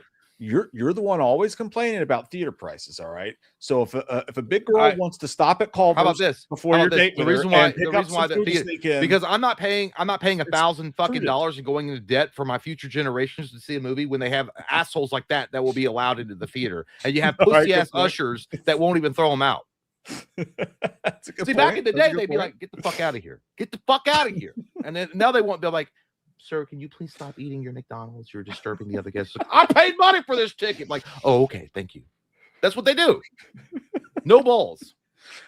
You know what? All I have to say about that is I think it's fair game as long as it's not a smelly food. All right, Taco Bell is questionable. No, you see, that's the problem. You open yourself up to that. You can't just. It's a slippery slope. You can't just be like, okay, you can have a fucking large fry from McDonald's and bring that in. No, it opens the door and then you get some stank ass shit that comes through the door. That smells like what if somebody's like, I really love. Well, she knew you were going to take her to a nice dinner afterwards. We went home. Had to feed herself. Fuck that. I told her, I was like, do you want to go to the movie or do you want to go? Do you want to eat something? And she's like, let's go see the movie. So no, it's not my fault that you didn't eat and that you thought I was going to go along with your trash behavior. Anyway, but I'm saying they sell hot dogs though. I mean, hot dogs are a pretty smelly food. They sell those there. Dude, she was very like, she was from Chicago, so I guess they do things different in Chicago. I don't know. And she was like looking down her nose. I'm gonna get Culver's. Oh, it was Chicago girl. Oh, she was super thin. Well, what are you saying? People from Chicago are usually fat? No, I'm saying I thought this was one of those. That's the Jersey girl, and I never had an issue with her except figuring out that when I kissed her, my tongue would go between her teeth.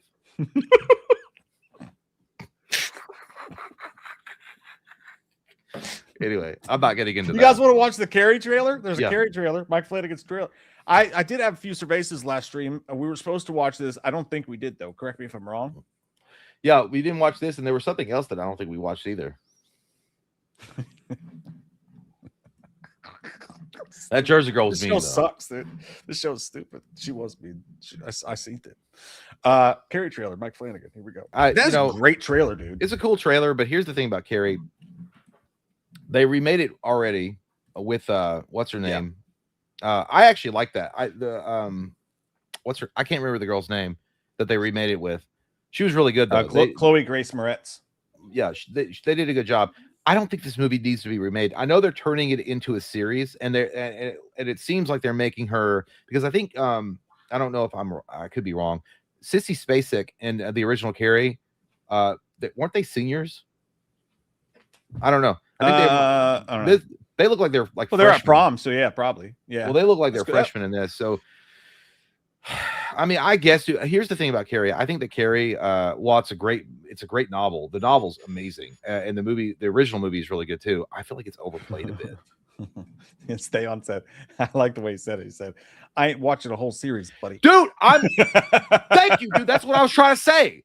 That's what I'm trying to say. Exactly. I don't want to. I'm not trying to dedicate my life to watch 7 episodes of a fucking teen girl getting bullied in high school, and then all of a sudden she becomes motherfucking Phoenix from the X-Men. I could just watch the movie and get all that shit in an hour and a half. I don't. Okay. You could show more of her abuse at home and why she's so introverted and all this. You could show all that. I get it. There's a lot of the novel that has to be left out in the movie, but I don't know about a series, dude. I hear you, and I see a lot of people in the chat and see what they're saying about it looking terrible. Here's why I think the trailer was great, because I had the exact same reservations you guys did. Number one, Carrie is not a property that needs to be made 4 times. Like, I mean, come on, it's pretty simple, right? Totally unnecessary as a TV series. But Mike Flanagan's doing it, which adds some spectacle to it. And they said he's gonna touch on a lot of stuff in the book that hasn't been covered before. But the reason that I like that trailer so much is because it was so low on my interest chart before that trailer. But watching it, dude, the way that they're handling the bully situation, I think is really interesting. Like, okay, yeah, but like you can watch obviously 13 they're- Reasons Why, and it's fine. yeah, sure. But like they're inviting, like they're bringing in TikTok and stuff like that, and that's a real thing. Like, dude, bullying was bad when we were kids, but imagine now with TikTok and social media, they're adding that to it, which adds another layer to it. And I love the fact that they're gonna make it kind of a soliloquy on bullying. And when she's saying, "Hey, you could have just been my friend. You put in all this effort to hurt me. You could have just been my friend." I think it could be really good. Like, I think, and especially if it takes off with a younger generation who don't know that story, who haven't seen it. I mean, that movie's from the 70s. Sissy fucking space. No, but they you also know? remade it though. No, I know, but that sucked. And again, Chloe Grace wasn't Moretz bad. is Carrie. Are we serious right now? Come on. She was actually ridiculous. she did pretty good. She did pretty good she's job. hot. Like that. That's I mean, I know, but the story that they told in the remake was good. I mean, I think they updated it and they did a good job with it. I don't think it was bad. I don't think it was great, but it wasn't terrible. Yeah. I think that if you're gonna make a series out of something, I just wouldn't do Carrie.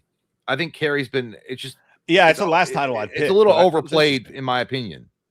Yeah, and JT Customs right too. They did a miniseries. They did a miniseries before too.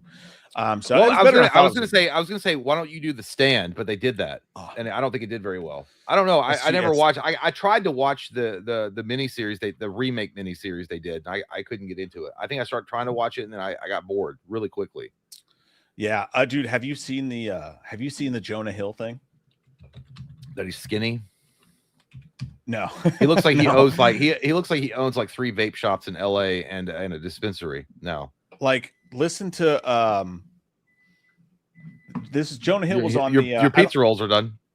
Yeah, I got a whole bunch of stuff going on here, man.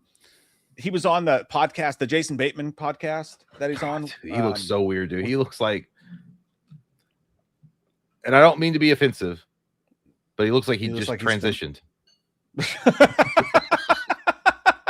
Yeah, it does. He does. I'm just saying, he does. He does look true. like that.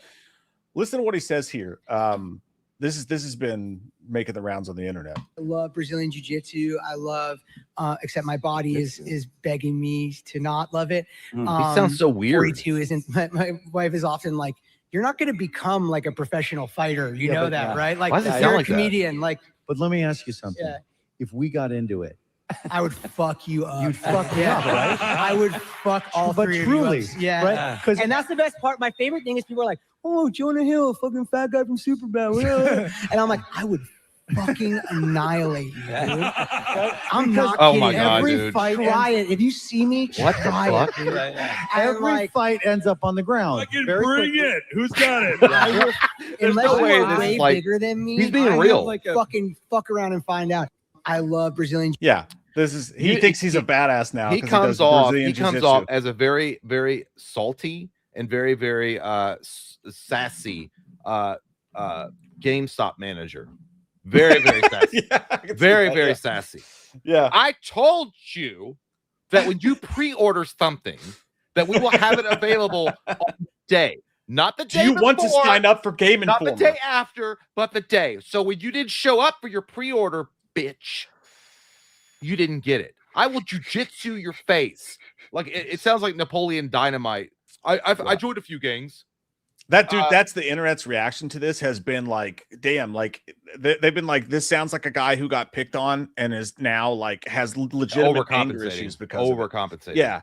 Like, And, I'm glad dude- you lost your weight, man. And here's what I think happened to him. I think that he did have a realization at some point in his career. He's like, oh, they're only casting me because I'm fat. I'm that fat, funny guy. And I don't want to be pigeonholed anymore and be that dude. Like that was and I get it. Like Chris Farley had talked about, you know, his depression issues where they were doing that to him. And there's a lot of actors that have that problem. But coming across and talking shit like that on a stage and sounding like this, I took jujitsu. I will annihilate you. I will rip your face off and wear it for Halloween if you fuck with me. I swear to God. I mean, look at my fake teeth, huh? And then veneers. It just you look dumb. It looks dumb. Especially wearing nobody clothes in that the are history 7 of the sizes too world big. will ever be worried about getting fucked up by Jonah Hill. No, like, Nobody. and that's the thing. Dude, What are like, you, Royce jujitsu, like, Gracie? Shut the fuck up. a bunch of people have commented, like from like the jiu-jitsu community, which is the thing if you didn't know, and they're like, literally the whole point of this is teaching people defensive. respect and teaching people like to go away from their ego. Jiu-jitsu, well, Like really anybody quick- who's actually like a jiu-jitsu black belt would never talk like that. no, because they would never in say those jiu-jitsu, and I don't practice the arts of the clutch. I don't practice that. But from what I understand, jiu-jitsu is specifically a martial arts form that is designed to prevent hurting the other person and having them hurt you. It's completely defensive. It's not meant to be offensive. It's not like he took kung fu or goddamn Shaolin monks season 5. Jiu-jitsu is literally, or maybe it's judo. Maybe I'm thinking of judo. I don't know. Either way, I don't know. But I would imagine if you could fuck somebody up, if you can actually fuck somebody up because of your training or whatever, the last thing you do is brag about it. It's just weird. No, I'm pretty. Yeah, maybe he was trying to be funny, but God, he just comes. He sounds like such a weird guy. Dude. He sounds like so sad. Jiu-jitsu? Taekwondo. Okay, it was Taekwondo. But even he was mentioning, he was like, no, that doesn't translate to like street fights and shit like yeah, that. You can say it's a complete different. Jonah Hill looks like a guy that he watched a bunch of Kenny Blanks videos. Remember that guy that used to teach that dancing fighting? Oh yeah, yeah. But like, and here's the thing: to be in all fairness, we were just talking about like bullying or whatever. In all fairness, he was on a comedy podcast that was live, and he was trying to make people laugh. So like, I give him some credence there, but it does come off terribly. Like Jonah Hill be like, "I would fucking annihilate all of you right now." I mean, everybody knows a guy at one point that was like in high school or whatever, middle school more likely. That was like, "Dude, I'm a black belt. Like, I would fuck you up. Like, don't fuck with me because like I know karate." Like no one's scared of that guy. Yeah, dude. You know I'm not gonna be scared of anybody. I was like, I know karate. I'm at least a 7th degree black belt. I will rip your throat out. I'm like, what? I used to box in school. Like my old school, I was like a champion. And you're gonna threaten that one dude from Teen Wolf 2? How dare you? Yeah, of course. Yeah, maybe you would annihilate those 3 Hollywood dudes, but it does just reek of Hollywood. Like, I would fuck you up. Like, dude, look at yourself. Come on. So I didn't I'd heard something about him. I thought it was like he's shooting a new movie with Seth Rogen, and some people like they're doing it in a public space. So there's like a big sign that says filming in progress. If you walk in this area, you agree to be filmed. That's what I thought it was. I didn't know that he went on stage and was acting like I'm a fucking badass, dude. I'm a badass, basically. That's what I am. But imagine challenging people like, hey, anybody wants to go? Like, I'll fight. Well, you're opening the door. We're probably going to see a video of you're opening the door to get fucked up.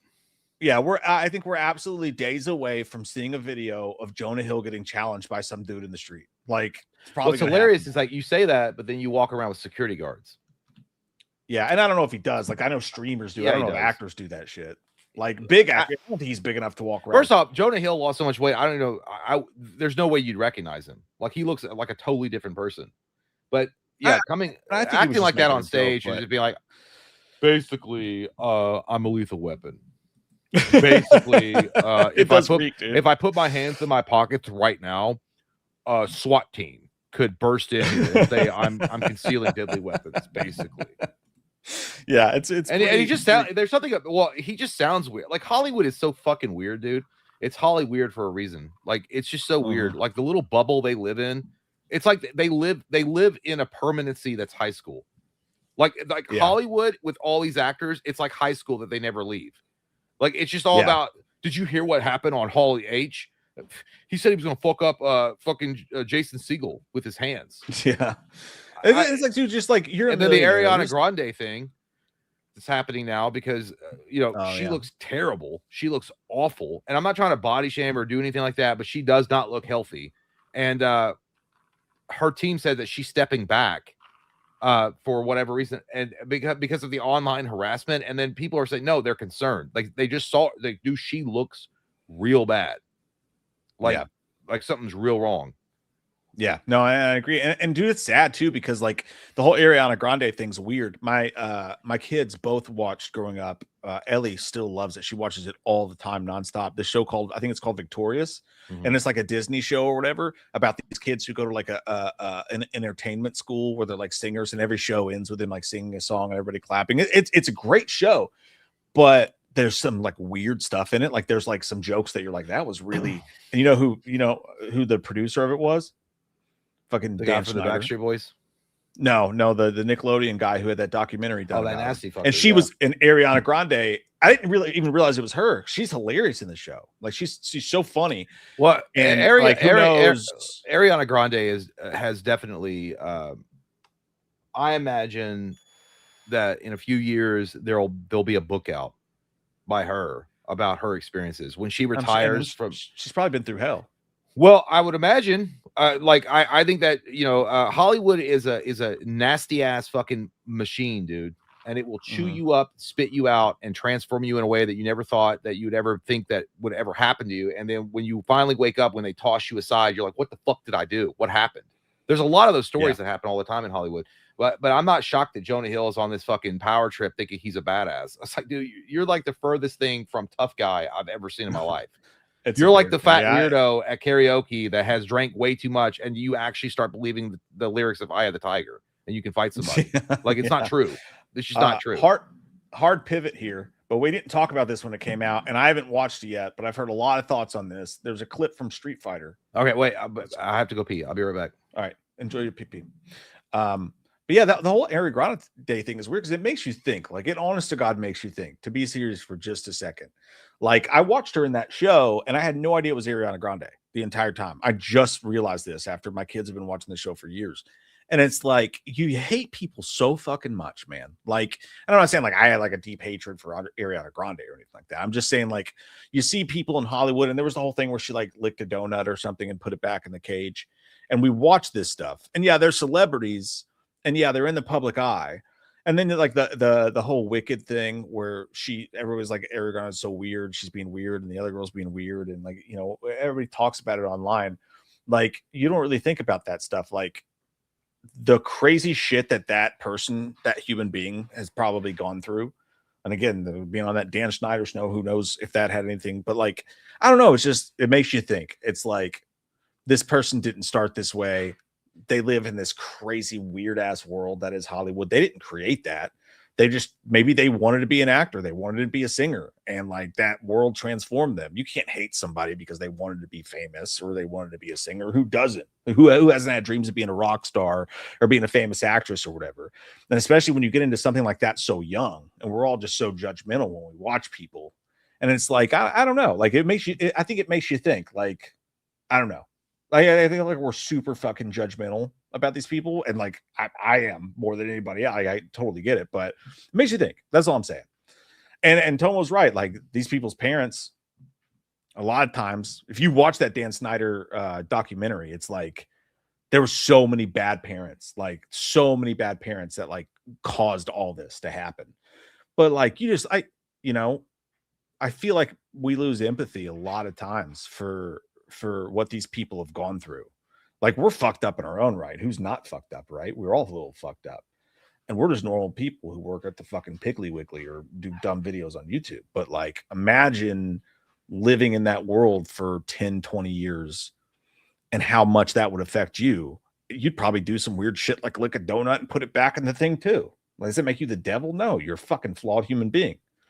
And I don't know. I don't know what I'm going on about right now, but it makes you think. Because like you see somebody in a certain light and like, oh, that person annoys me. And then you realize it's the same person you saw in this show who was really likable and fun. And then you're like, damn, maybe we judge people too much based on shit we don't know.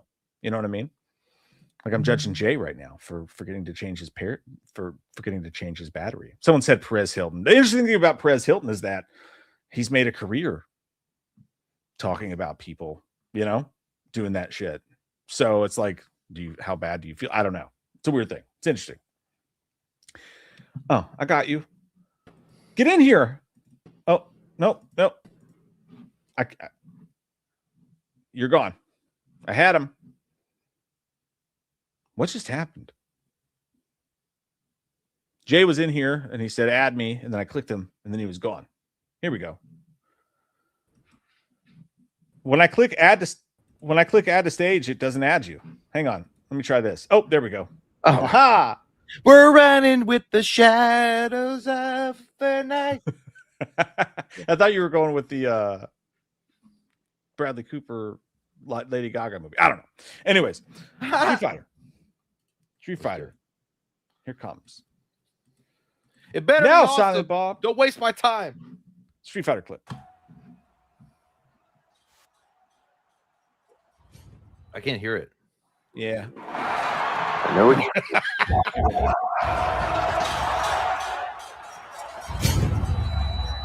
Who are you? I know what you're capable of.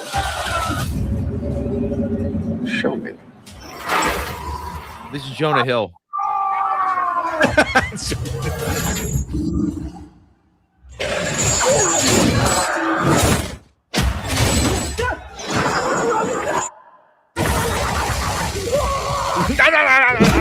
Wonka? I knew it!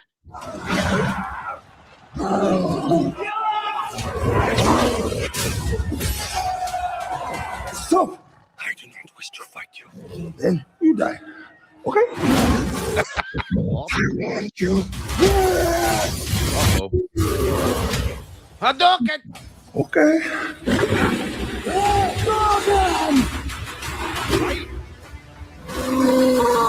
Oh, that looked terrible. That shot was awful. That looks good. That right dude. there was. That looks fun. That is fucking trash butt. I think that looks real. I didn't even know if that was real life. I will say this. I can't believe they actually found a giant green man. That's me on my wife right there. It was fun time for me. I will say this about Street Fighter. What I like about Street Fighter, what I've seen so far with Street Fighter, is I think that Street Fighter is not going to take itself way too seriously, and they're going to have fun with the property, much like Mike liked the new He-Man, and that's what they did. Loved it, by the way. Yeah, it was great. Yeah, they had fun with it, and that's what I think they're going to do too. I think it's way better for them to just like kind of poke fun at themselves and make it over the top, versus like we're going to make a serious story, and it's got high consequences. You know what I mean? So it's that to me was that was hard to fucking watch. Like, just because it was so fucking hardcore edited, it felt like the editor was like chop chop chop chop chop chop chop chop chop chop. Like it was fucking, that was hard for me to watch. That looks like a standard Starbucks customer right there. And that shot's bad, but the rest of the shots didn't look that bad. I don't know. I'm fascinated with it, dude. Like I have no idea what I'm gonna watch. Like, I'm not even a huge like Street Fighter fan. I'm gonna watch it for sure. I'm more of a Mortal Kombat guy, but I think what I've seen so far is like they're like having fun with it. Like it's gonna be like a comic book type of experience. I hope they go like Scott Pilgrim versus the World type of shit. Yeah, I think it's either gonna be what you're saying, or it's gonna be one of the worst movies of all time. I mean, there's like no in between to me. Like I think it's either gonna be fun, really hard to it's top Jean absolutely Claude's. I know, but Jean Claude's is like got the cake. Yeah, and David Dastmalchian as Bison's really good casting. Like I'll give him that. I love him as an actor, and like he was one of our finalists for Freddy Krueger, but I don't know about Bison. But he's a great actor. I don't know. Yeah, great news, by the way. Fucking amazing news, dude. Walt. I love this news. James Cameron says he's ready to move on from Avatar and tell other stories. He says, I'm mapping out the last act of my career. Thank God we got James Cameron back, baby. That's huge. For like 2 movies, and then he's like, I retire. That's old. fine. At least he's gonna do some original shit, you know. Yeah, like, well, he's supposedly he's up on board to do a new Terminator movie, which I think is a bad move. That's a bad pivot. I don't think he should do that at all. I think that James Cameron should distance himself from anything Terminator for a long fucking time. Actually, just like, hey, listen, he should be like, I told my story, and it's true too. Like, listen, guys, Terminator 1 and 2 were such a complete films. You can't make sequels off of them. I mean, I know that they tried. They did a prequel. They done multiple different angles to try to bring that back. The only way you're going to be able to do it is to remake it. And there's not one fucking director in Hollywood with the balls enough to actually do it. Because how are you going to do it? How are you going to top Terminator 1? Yeah, you're not. Don't even try. Don't try. Terminator 1 and Terminator 2 it's one of the best stories of all time. And Judgment Day literally ended the franchise. Like, it was a perfect film. It's a 10 out of 10. There's no hooks for it. I agree, and I hope he doesn't go back to Terminator. I think him doing an Aliens movie would be interesting. But apart from that, dude, he'd have to go off Romulus. Yeah. Well, I mean, he could do whatever he wants. No, He can I'm not do saying that James three. Cameron's not inventive enough to come up with something. James Cameron's the greatest director of all time, but I don't think Terminator is the right move for him because it's failed so many times. I just don't think that I'd rather see something original from him. I think, dude, I honest to God think if he's ready to move away from Avatar, which thank God, and I think finally, by the way, I think I'm being fucking rectified here. I've been saying since the beginning of goddamn time that Avatar is a giant piece of fucking CG shit. Like, I think that is such a waste of his Avatar 1 time is as a not. director. You're wrong. You need to watch it. Now that they've done Avatar 2, and I think 3, has 3 come out yet? Did they do Avatar 3? Did that happen? Exactly. You don't even know. You like Avatar. Because You don't even know if they made a third I'm not movie. immune to the fact. I'm not immune to the fact to understand that they waited way too long between films. Avatar 1 was actually awesome. It was a great fucking movie. He did a great job, but you can't wait all that time between movies and expect people to give a shit. That's the problem. Yeah. You take too long to fucking make them. People are saying he's still doing Avatar 4 and 5, but at least the good news is at some point, dude, like this is the guy who made True Lies. You know, like he can do just random. Maybe we can do stories. True Lies, the sequel. Tom Arnold's still alive. Arnold's still alive. Maybe he's inspired by, you know, the obsessions of the world or whatnot. Maybe James Cameron is in a horror movie. That James Cameron is like again, he's the greatest director in my opinion of all time. I think James Cameron could tackle anything and make it phenomenal. I really do. I think whatever that motherfucker touches, it turns to gold. If he were to tackle horror, Jesus Christ, we would probably get one of the best horror films of all time. I don't know what you could argue Terminator was a horror movie. That's what I was going to say. Yeah, you could argue Terminator is a horror movie. But like what I want to see, dude, what the world needs is, and I love sequels and I love franchises. Like obviously we do. Nightmare on Elm Street, all that shit. But what the world needs right now is new franchises. He should do an original project, and that would be it. Dude, a James Cameron original film would be, dude, it'd be just like the Odyssey. People would be so fucking pumped for that. Like I've never seen I don't think Cameron has never tackled like a movie like that, like the Odyssey, where it's like a historical type of movie. I'm sure he could do it, but he's never been that kind of guy. I think Cameron has always been like, I want to tell like a completely original story, and like I want to make it badass. Except for Aliens, like he was riding on the back of Ridley Scott, and he just improved it. But yeah, dude, I'm excited about that. I hope that we get at least 1 or 2 movies outside of Avatar before he retires. And that's not Terminator and not recycled shit. I think Hollywood needs that sorely, like real bad. Here's a hey, slow down. Here's the new Ghostface animatronic from Spirit Halloween. I told you, I want to play a game.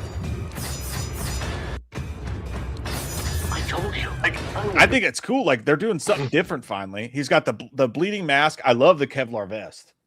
As far as animatronics go, this is pretty top notch because most of them are ass. This motherfucker looks like he was bought off Temu. What the fuck? It looks like shit. Compared to the other ones, though, it's pretty cool. That's all. What's the price on it? $180? Probably. No, it's probably like $350, something like that. God damn. No.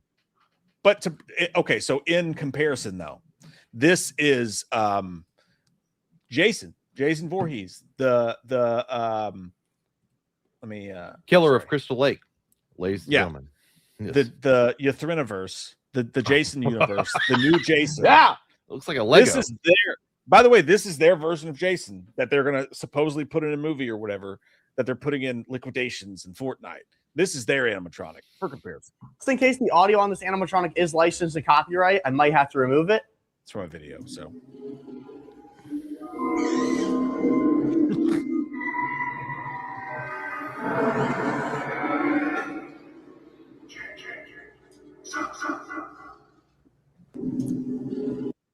Pure donkey shit.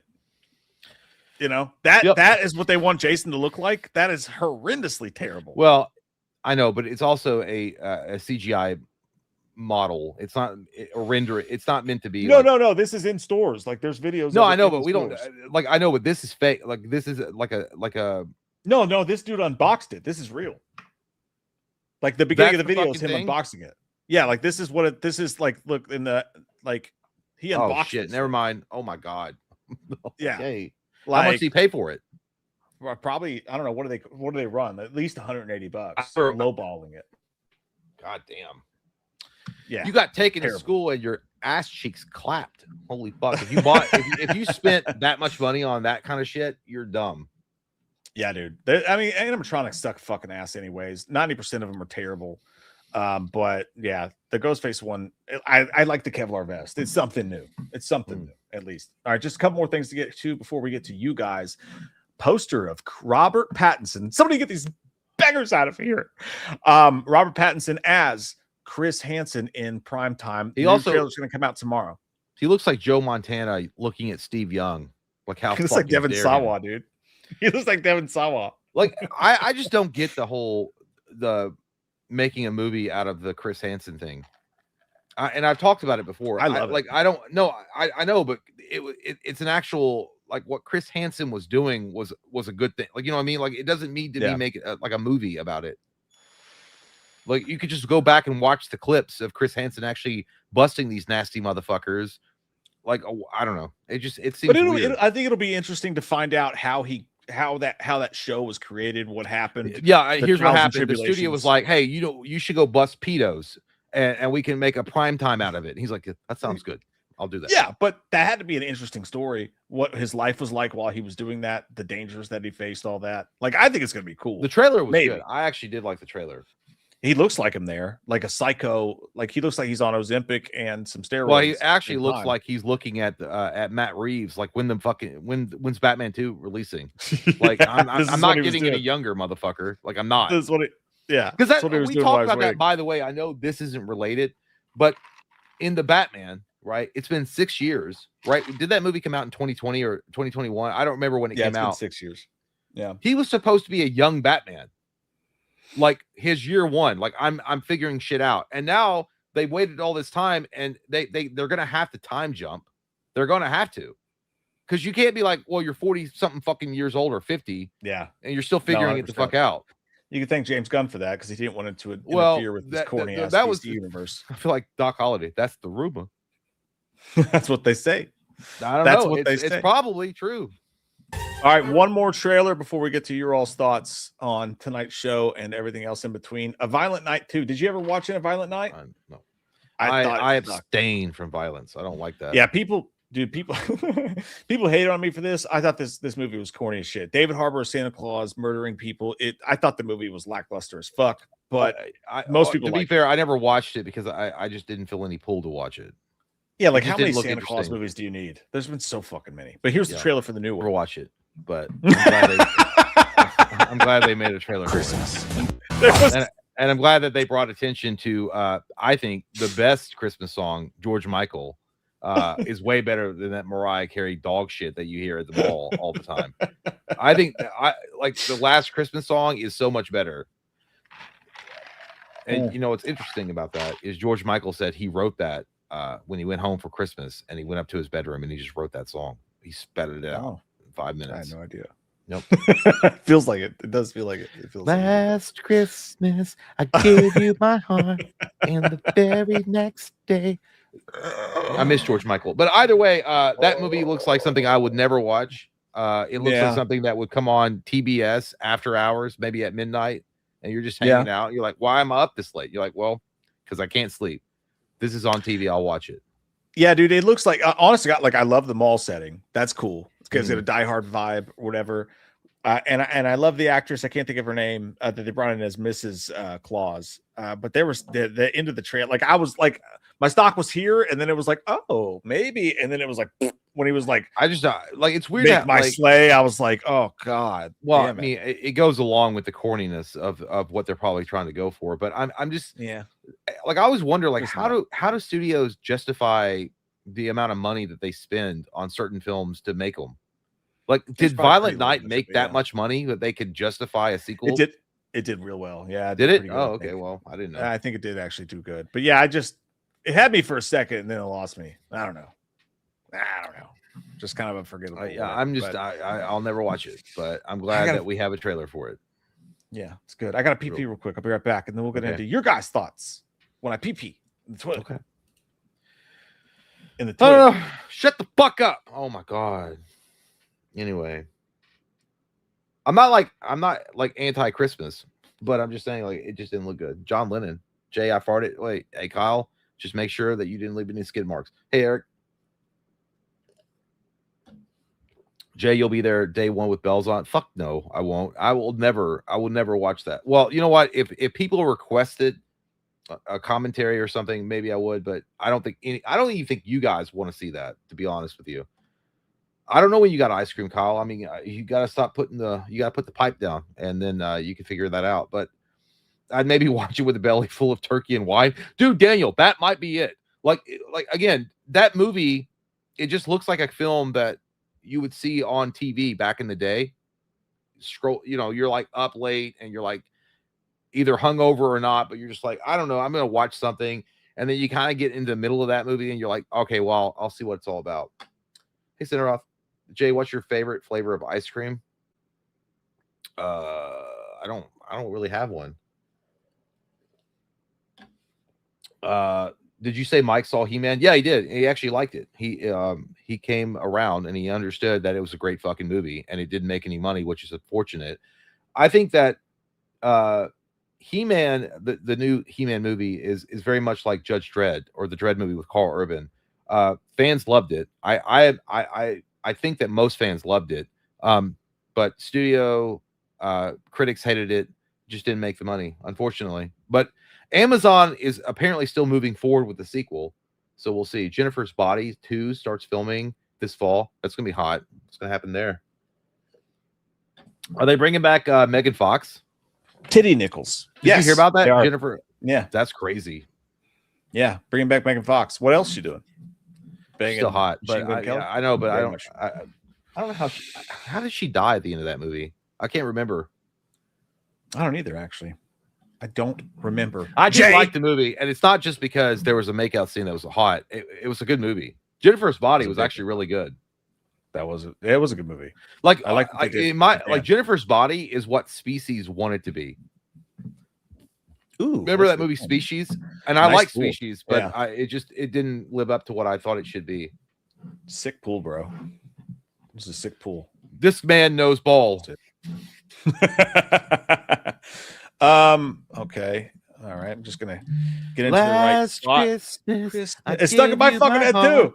And the It's stuck in my head too. next day, You smelled my fart. Oh my god, Right, dude! George Michael put out fucking bangers, dude. Bangers. I don't know about that. I want your sex. I want your love. Yeah, dude, he did. He was badass. George Michael was awesome. Silent Evil 999 says, to get in the mood for B&D, brand new day, I fired up Spider-Man VR. Not an actual game so much as a tech demo of sorts, but very cool. It really does give a feeling of what it's like to be Tom Holland. If I try real hard, I can even imagine that I'm married to Zendaya. Hey, Silent Evil, really, that's an awesome undercover way to flex your wealth. I fired up the VR in my custom room that I reserved for my VR experiences, and I was Spider-Man. I have one of those things. I got it for my kid for Christmas. She never plays it. I don't know. I've never done VR. I've never done it. Apparently that shit scares me a little bit. No, because I have what's it called, where you get like dizzy and shit if you put something on, like a vertigo. I have vertigo. I couldn't do it. Yeah, I did not skip Stream Elements, Austin. This is where it starts. It starts right here. There's Ghastly Ghoul gifted a membership. I didn't know you could do that. That's badass. Thank you. Yeah. So I'm pretty sure that we're on the right path here. It's good to go. Tell me if I'm wrong. But yeah, VR is actually really fun. The Batman game. But I feel like there's so much that you could do with that. Like what they should do is do a Halloween game or a Scream game where you're the killer. And then, it's like a multiplayer type of thing. Movies don't create psychos, Sydney. Movies make psychos more creative. Eric the Hess. Thanks, buddy. I broke 3 ribs, the 6, 7, and the 8 on Monday. Got morphine yesterday to help the pain and went to work today. That was a bigger mistake than my dad not using a condom. I'm courting death like I'm Thanos now. Love to all. Eric, how are you going to bury the lead, dude? How did you break your fucking ribs, man? Eric. That's the question. Morphine is bad for you. If you guys know, that's a deep cut from The Crow. Dude, that sucks, dude.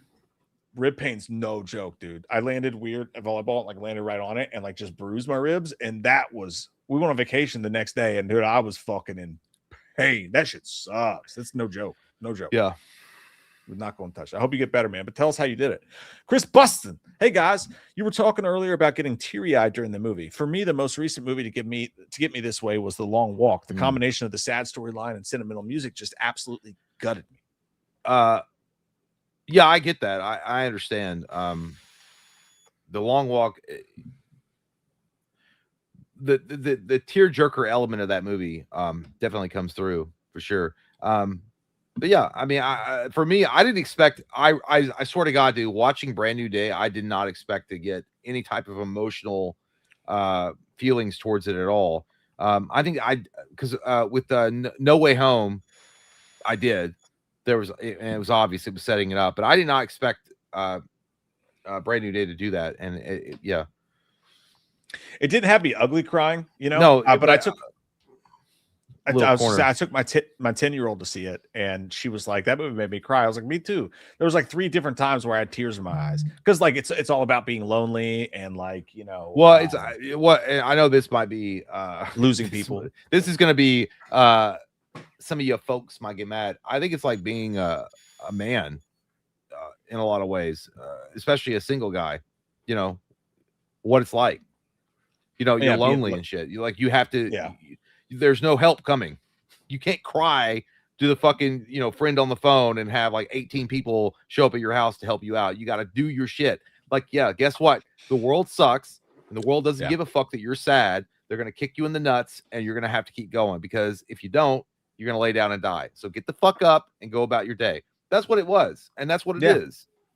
And that's why I like that maturity of this character. I think they did a fantastic job showing this growth of the character in a way that I think a lot of people missed.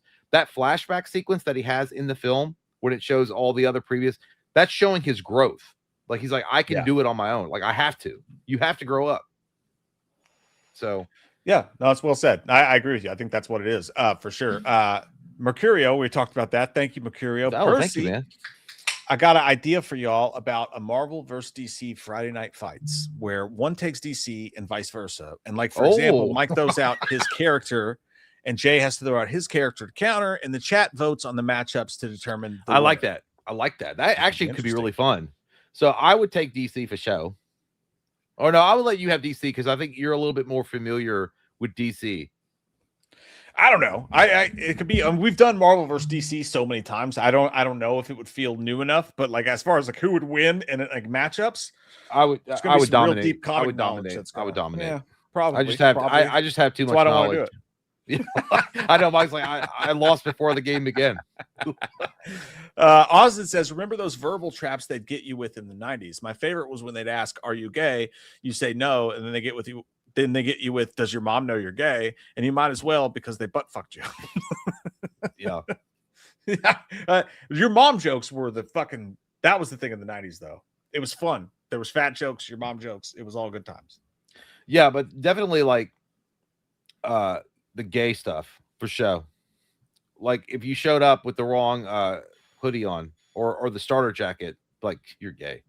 I remember I wore a Miami Dolphins Brian Cox jersey to school, and because it said Cox with an X, by the way, on the back of my jersey, I remember some dumbass bitch coming up to me at lunch, and like I felt his finger run across the back of my back, and he was like, "Crack your ass," and he was like, ah, he was like laughing. I'm like, yeah.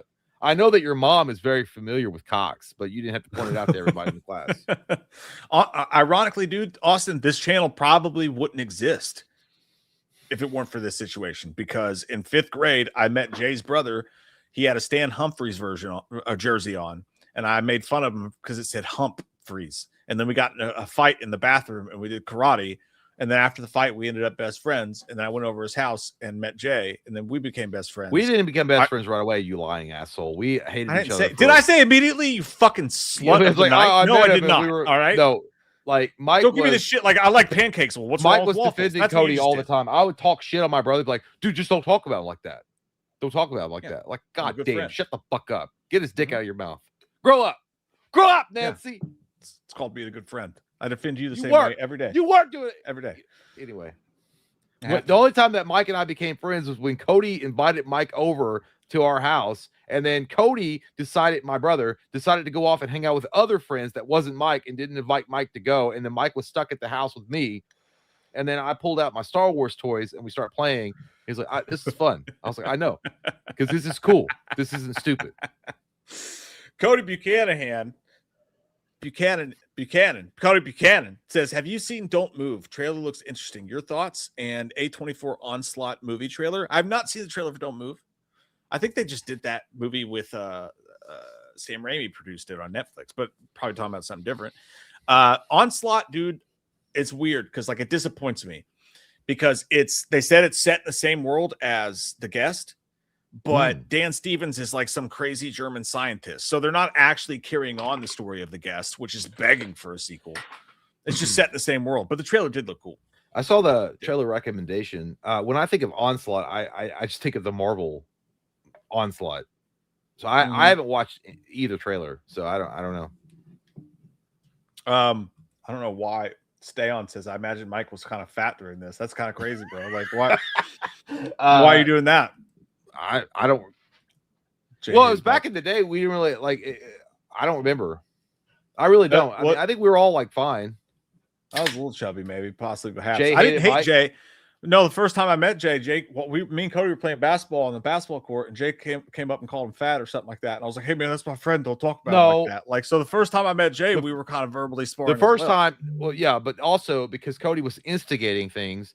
Yeah, Cody no, was like, of course. Cody was like, oh, well, Jay was talking to a girl that Mike talked to. He's like, I heard you talk. Mike was playing basketball. He was like, heard you talking to the girl that I was talking to. And he was like bouncing the ball like he was fucking like badass or something. And then he was like, he shot the hoop. And I'm like, I didn't know you were talking to her. He's like, that's not what I heard. And then he kept shooting the basketball. That. Yeah, dude, I remember that clear as fucking day. Because we never really had a full-on conversation, but Cody was trying to get us to fight. And Cody had told you shit about this girl that you were it was Brittany. It was Brittany. And then well, it's funny because you ended up dating Brittany, and then I did, but you were mad because I helped you break up with her. I heard you were talking to her when I was trying to date her, and you're shooting the basketball. You're like I was like in a mafia movie. I just remember you saying something about Cody, and I was like, "Hey, dude, what's your fucking problem?" like we got into it over that. Maybe that happened too, but I don't know. Yeah, I mean, Mike and I did not get along right away. It wasn't like one of those fucking like overnight sensations. It happened. I don't think that'll surprise anyone. Mike got abandoned by Cody, and then he had nowhere to go. And then I was like, you know what? Now I'm going to show him what it's like to have a friend. Now I'm going to show him. I have all these fucking Star Wars action figures, and I'm gonna be the bigger person and be like, hey, do you want to play some action figures? And he said, yeah. No, dude, we were so young that me and Cody would be like, dude, you want to see if Jay will play with us? I'm like, yeah, but he's probably gonna say no. And we go in Jay's room, and he'd be like sitting there watching a softcore porn or whatever that he rented for VHS because he thought it was First badass. off, I never watched and it. then he'd be like, first off, I watched it after I knew. First off, I watched it when people were asleep. I was respectful.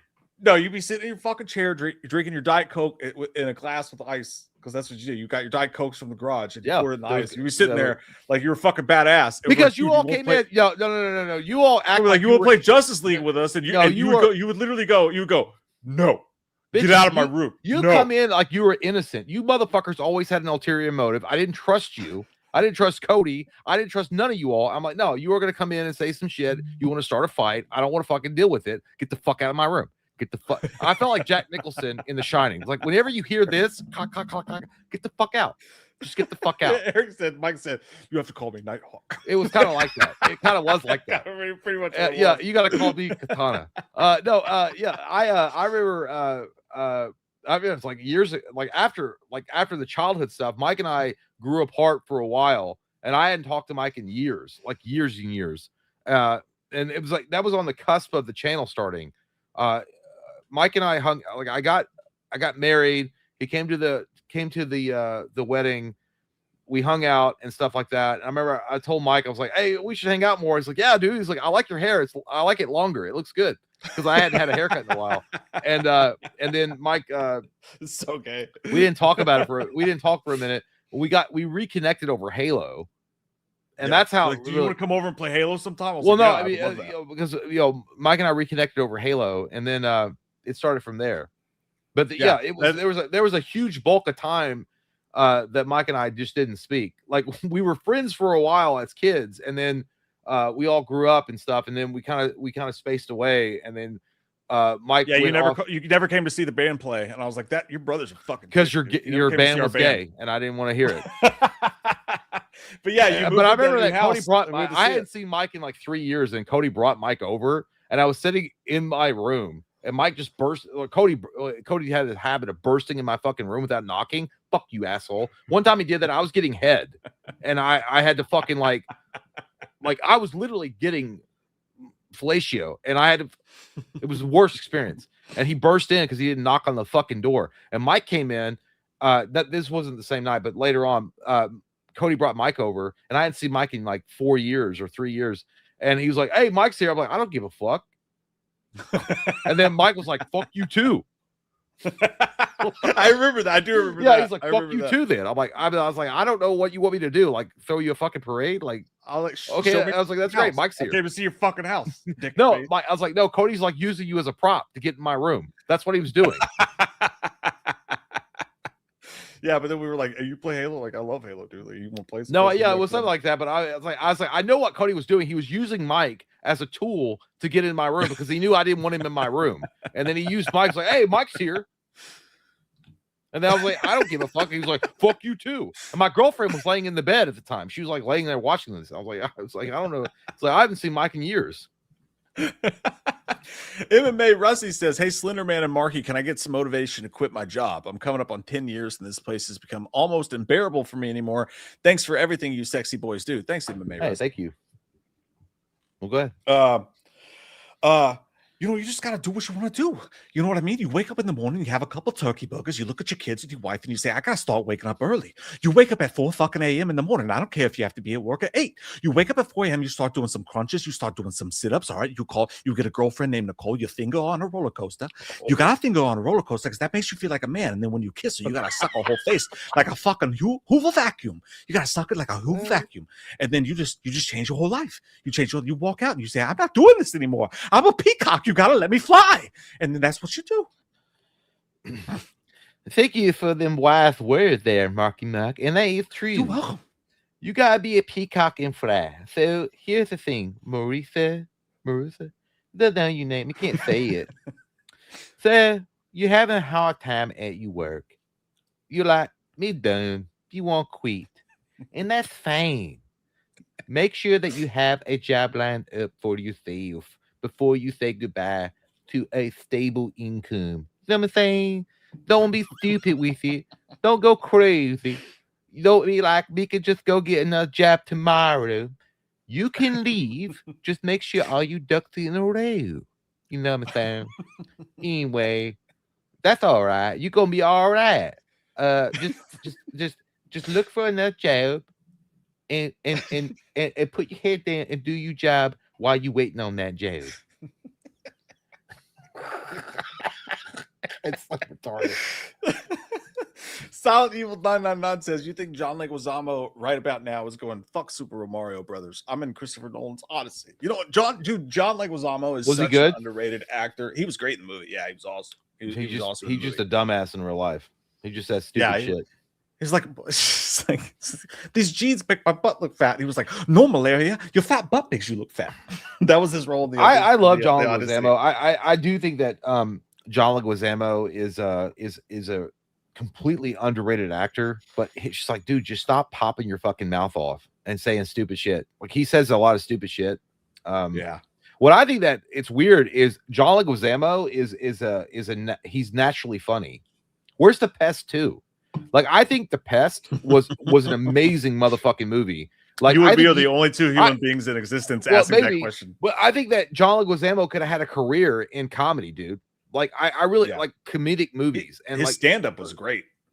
I loved his stand-up. But Tu Wong Fu, thanks for everything, Julie Newmar. He was also great in that. Like, I think that he could have been great, but I also feel like he got way too into his head, where he's like, "I could do so much more, and I don't want to be pigeonholed." So he probably passed on a lot of opportunities that were comedic type of films to be fair, the Pest tanked like a motherfucker. Like it was no, like the Pest was bad, but yeah. but he was remembered so fond. I don't know. I like he's naturally funny. I just think he's a stupid asshole too. And by the way, Super Mario Brothers, the movie sucked. Like I get where he'd be ashamed of it. Like the guy that played Mario, he's like renowned. That played Mario. I can't remember his name. He fucking hated it. Yeah, it was not a good movie. I mean, it sucked. But like, yeah, no, I love John Leguizamo, dude. But you're right, he does say some crazy shit. Man, tomorrow, go see you, buddy. He said, "What's up, Michael J? I hope you guys had a great weekend. I had a blast on Friday and even rented Scream 7 myself to watch it with you guys. Fuck yeah, dude. I personally give it a 7.5. 1 month away from Halloween and Wolverine game. Love you guys. Love you too, man. That's such a I gave it a 7.0. Thank you. Guy. Yeah, man, we got a lot of shit coming up, don't we? Mm-hmm.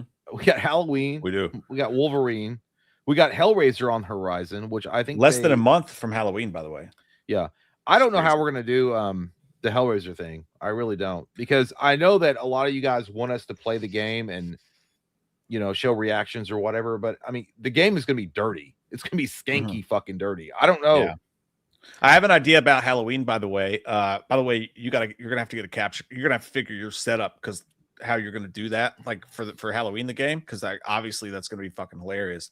But I do have one idea when it comes to Halloween, and tell me if you don't want to do this, Jay, but I think it would be fucking hilarious if you guys send us some of your gameplay footage whenever you're able to play as Loomis in the game. Send us some of your gameplay footage, and then we can have videos where Jay voiceovers the footage as Loomis. I'll do it. You're playing it and Jay's doing the voiceover for it and voices it for you, and we can put those out and I'll do it in shorts on YouTube. I think that. And by the way, for the Halloween game developers, I'm still open. I'll do it for fucking free. I'll do it for fucking free. If you guys want me to come in and do Loomis as a DLC or some shit, I will do it for free. All I ask is just plug the channel, and I'll do it for free. Yeah, and then also in the sequel, bring out Dr. Chalice as a character. Because if we could do it together. Was it? He never fucking hunted Michael, you asshole.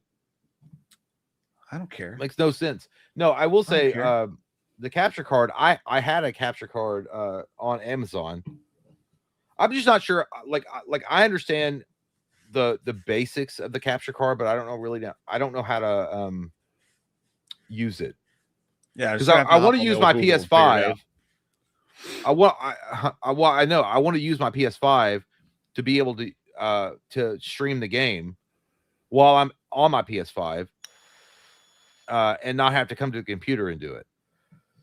Yeah, we're gonna have to figure it out. We're gonna have to figure it out for sure. Because I mean, but here's the thing: there was an idea that Jay could play Hellraiser if I get a capture card and capture the footage, and then I could send it to Mike, and then it could be edited and put out for the internet. But I don't know, but I kind of want to do it live too, but I can't, because even on Patreon, they would fucking tag us, because there's titties, there's fucking dick involved. Yeah. There's all sorts of violence. I don't know.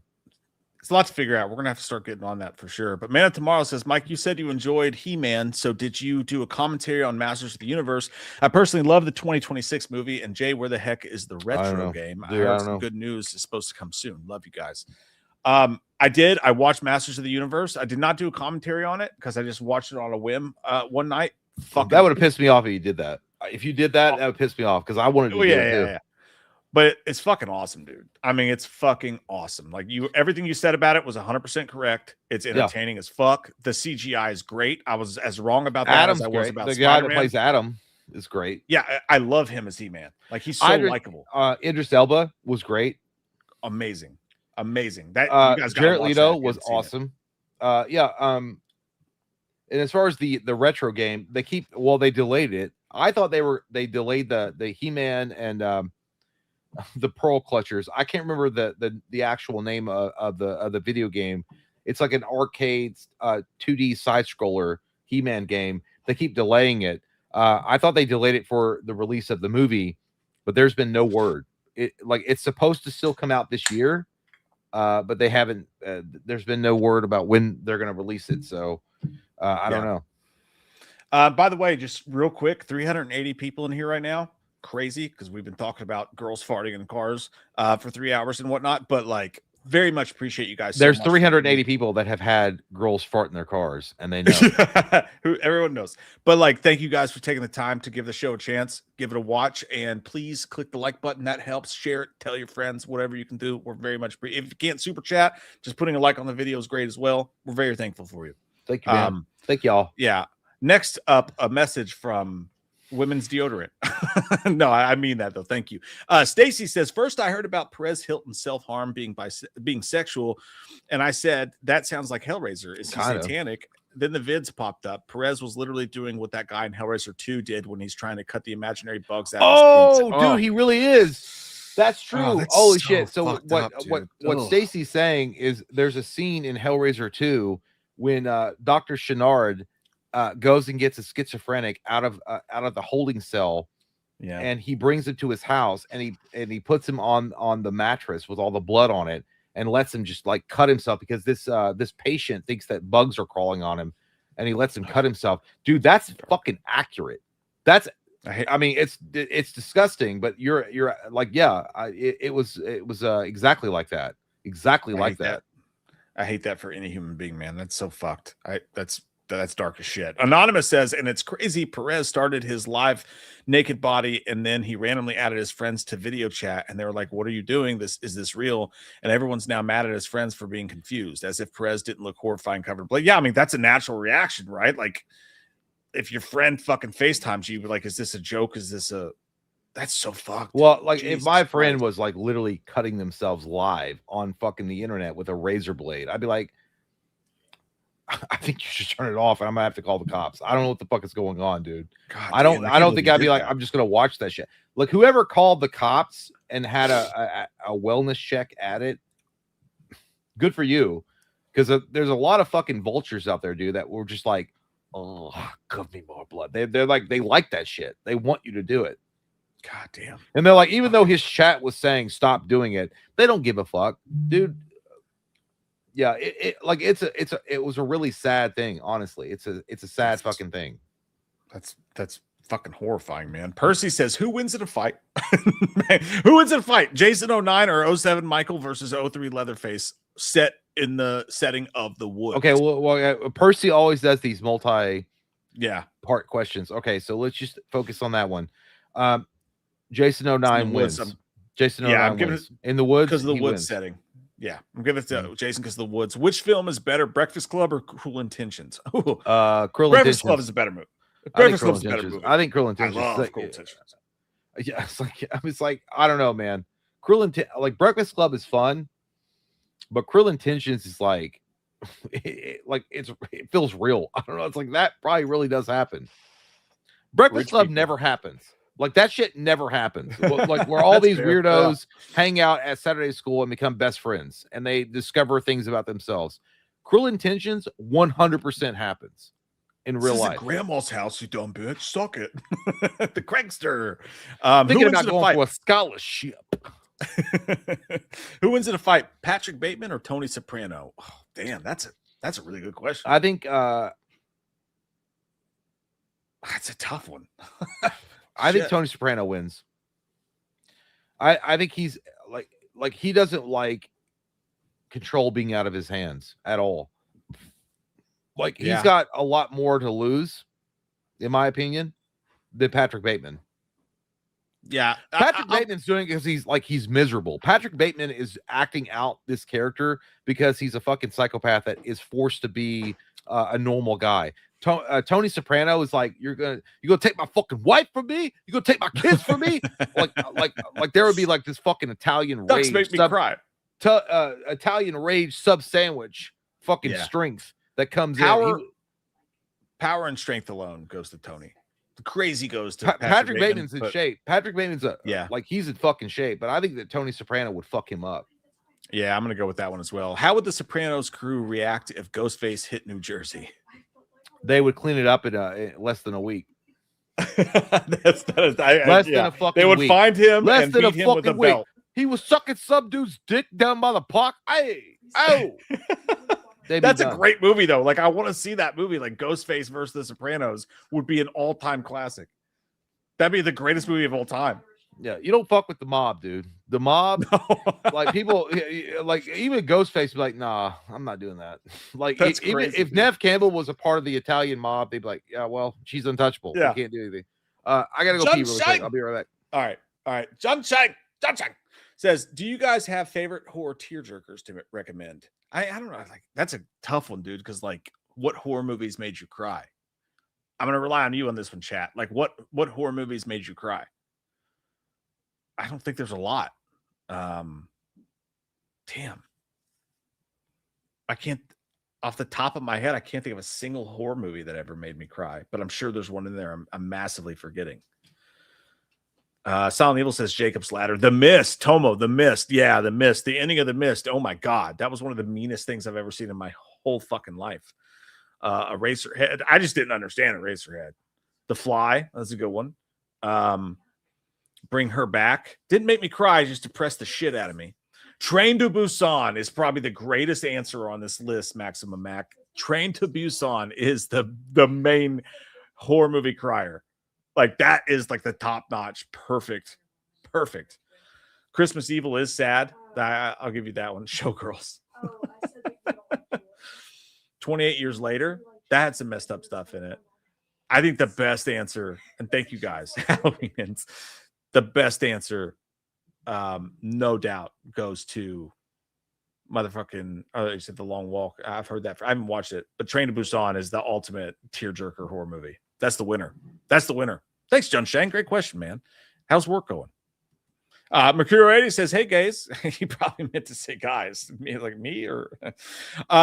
Please react to the perfect cover by Lauren Pally featuring Simple Plan. All right, I'll note that. Won't do it right now, but I'll note it if we have time. We still need to watch Sherry Moon Zombie's new song. That's wild. Perfect. Oh, perfect. Lauren Pally. Perfect's crazy song. Sorry, I couldn't be perfect. Thanks for Curio. Maurice says Ice Cream Man has me jaded. It had amazing 80s horror homages, has kids running around for an hour straight, butchering people in Terrifier style. Cheap script. The problem is I heard it used AI, and the kills had that clunky, watery AI look, but I don't know. So I haven't seen Ice Cream Man. What I'll say about this is it's crazy when you look at Twitter, which most people aren't on Twitter. It's not real life. But Ice Cream Man, Eli Roth's new movie, Ice Cream Man, did a mystery screening, and apparently it does have several scenes of AI usage in it. What? So here's the thing. Yeah, the Eli Roth is apparently very much hated because of his stances on the Palestine thing and all that. Oh. So he has a lot of like deep hatred from people. But and Ice Cream Man never looked like a good movie to me. It looked like isn't schlocky. Eli? But to be fair, isn't Eli Roth? He's like a Jew, right? Like he's like Jewish. I think so. Well, he was the bear Jew in Inglourious Bastards, and I think that's the problem. So I mean, if his family's Israeli or he's born, I don't know. I mean, it's like, all right, well, you probably don't like Palestine. Yeah, well, yeah, and the problem is, dude, the problem with this is I see in my feed all day long people losing their minds. Oh my God, Eli Roth used AI in a movie. Let's kill him. like just crazy shit. I think AI can be used constructively. I think AI can be used if AI is used responsibly. There's nothing wrong with AI. There's nothing wrong with fucking AI if you're not I think people are trying to say, well, you're taking jobs away from actual artists and things like that. Okay, I get that if you're trying to replace them, but just using it as a tool, it's not a big deal. And to be honest, I don't care about his political views. He has different political views than you. It doesn't mean he deserves to be canceled, like whatever. Mm-hmm. But like apart from that, as far as the AI conversation, do I want to see AI in movies? No. I think it's a useful tool, like you said, for people. And I think it's going to be a big part of the world. It's used in medical advances. It's used in a lot of good ways as well. Treating it as like this one simple, evil, awful thing that deserves to die is just ridiculous. But I don't want to see AI in movies. I don't want to see AI movies. I don't want to see actors in AI. I don't want to hear music that's made by AI, probably the most. Don't get me started. But like, well, I think here's the thing. Well, I'm gonna piggyback a little bit off what you're saying. I think you can't stop it. AI is out the box. All right. It's going to happen in like 5 years. People are going to be able to make fully rendered movies at home at their computer. And that scares me. And that's what it's going to be. I think you have to move forward and be responsible with AI. And I think that there should be limitations put in place where you can't just willy-nilly use AI how you want to use it. You know, like you can't bring dead actors back to life to be in your fucking movie. Yeah. Hollywood, because here's the thing, Hollywood is the first people that would fucking try to do it. Yeah. And I don't want to see AI art. I don't want to see art or music made by AI. Is that going to happen? Yeah. I don't want to see it. No. But here's the thing. 2 weeks ago, Netflix came out and said, we used AI, generative AI, in 300 different shows and content that we're doing. 300. I didn't see a fucking peep about that. But some random guy on a low budget horror movie uses it, and because you don't like his takes on his politics, we're supposed to cancel him and freak out about it. Because you're not going to cancel Netflix over that. Yeah. Just shut up. Shut up. If you're not going to cancel Netflix and go all the way, I don't want to challenge this $1 billion corporation, but I will attack this person for it. Just shut up. That's my take on it. Because people have been brainwashed, dude. They've been brainwashed. All they see are politics. That's all you see. Left, right, MAGA, non-MAGA, liberal, AOC, fuck you. That's all you see. Yeah. This is in my opinion, it's a distraction from the actual problems that are happening. And they're like, we can use this facade of right versus left and have you dumbasses fighting over that shit and not see that we're just basically fucking you in the ass while this is going on. I think AI is okay. I don't have a problem with AI. I think AI is a useful tool when utilized correctly. And I think that there's no problem. I actually personally think there's a future with AI in video games that they're probably gonna use, because AI could generate new stories and a new DLC without having all the other shit that goes on with having to release that. But do people that get mad that Eli Roth is Israeli and he doesn't like Palestine, dude, give me a fucking break.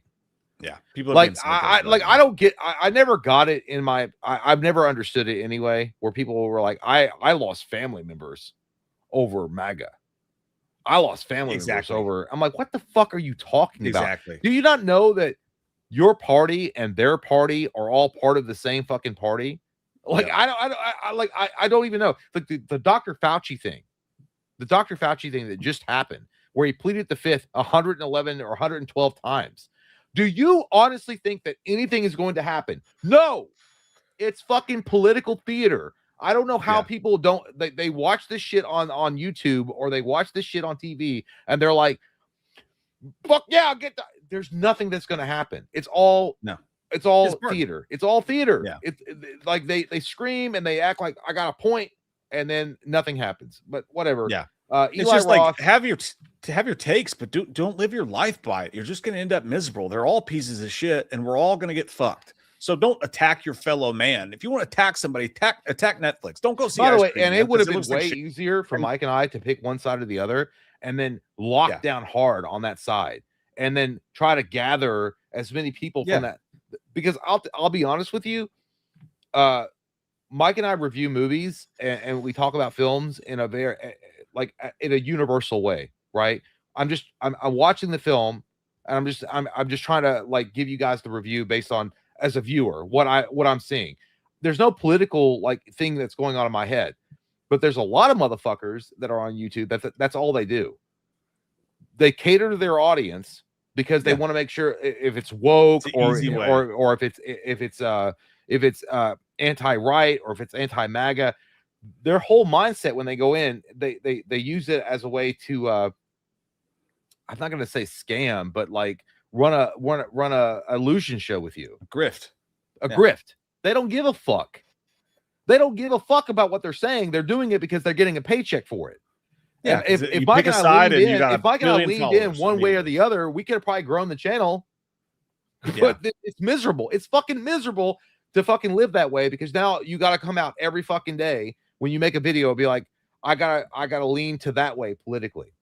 Yeah. And again, the same thing. If you base all of your decisions on morality and humankind based on what your party says, you're not thinking for yourself.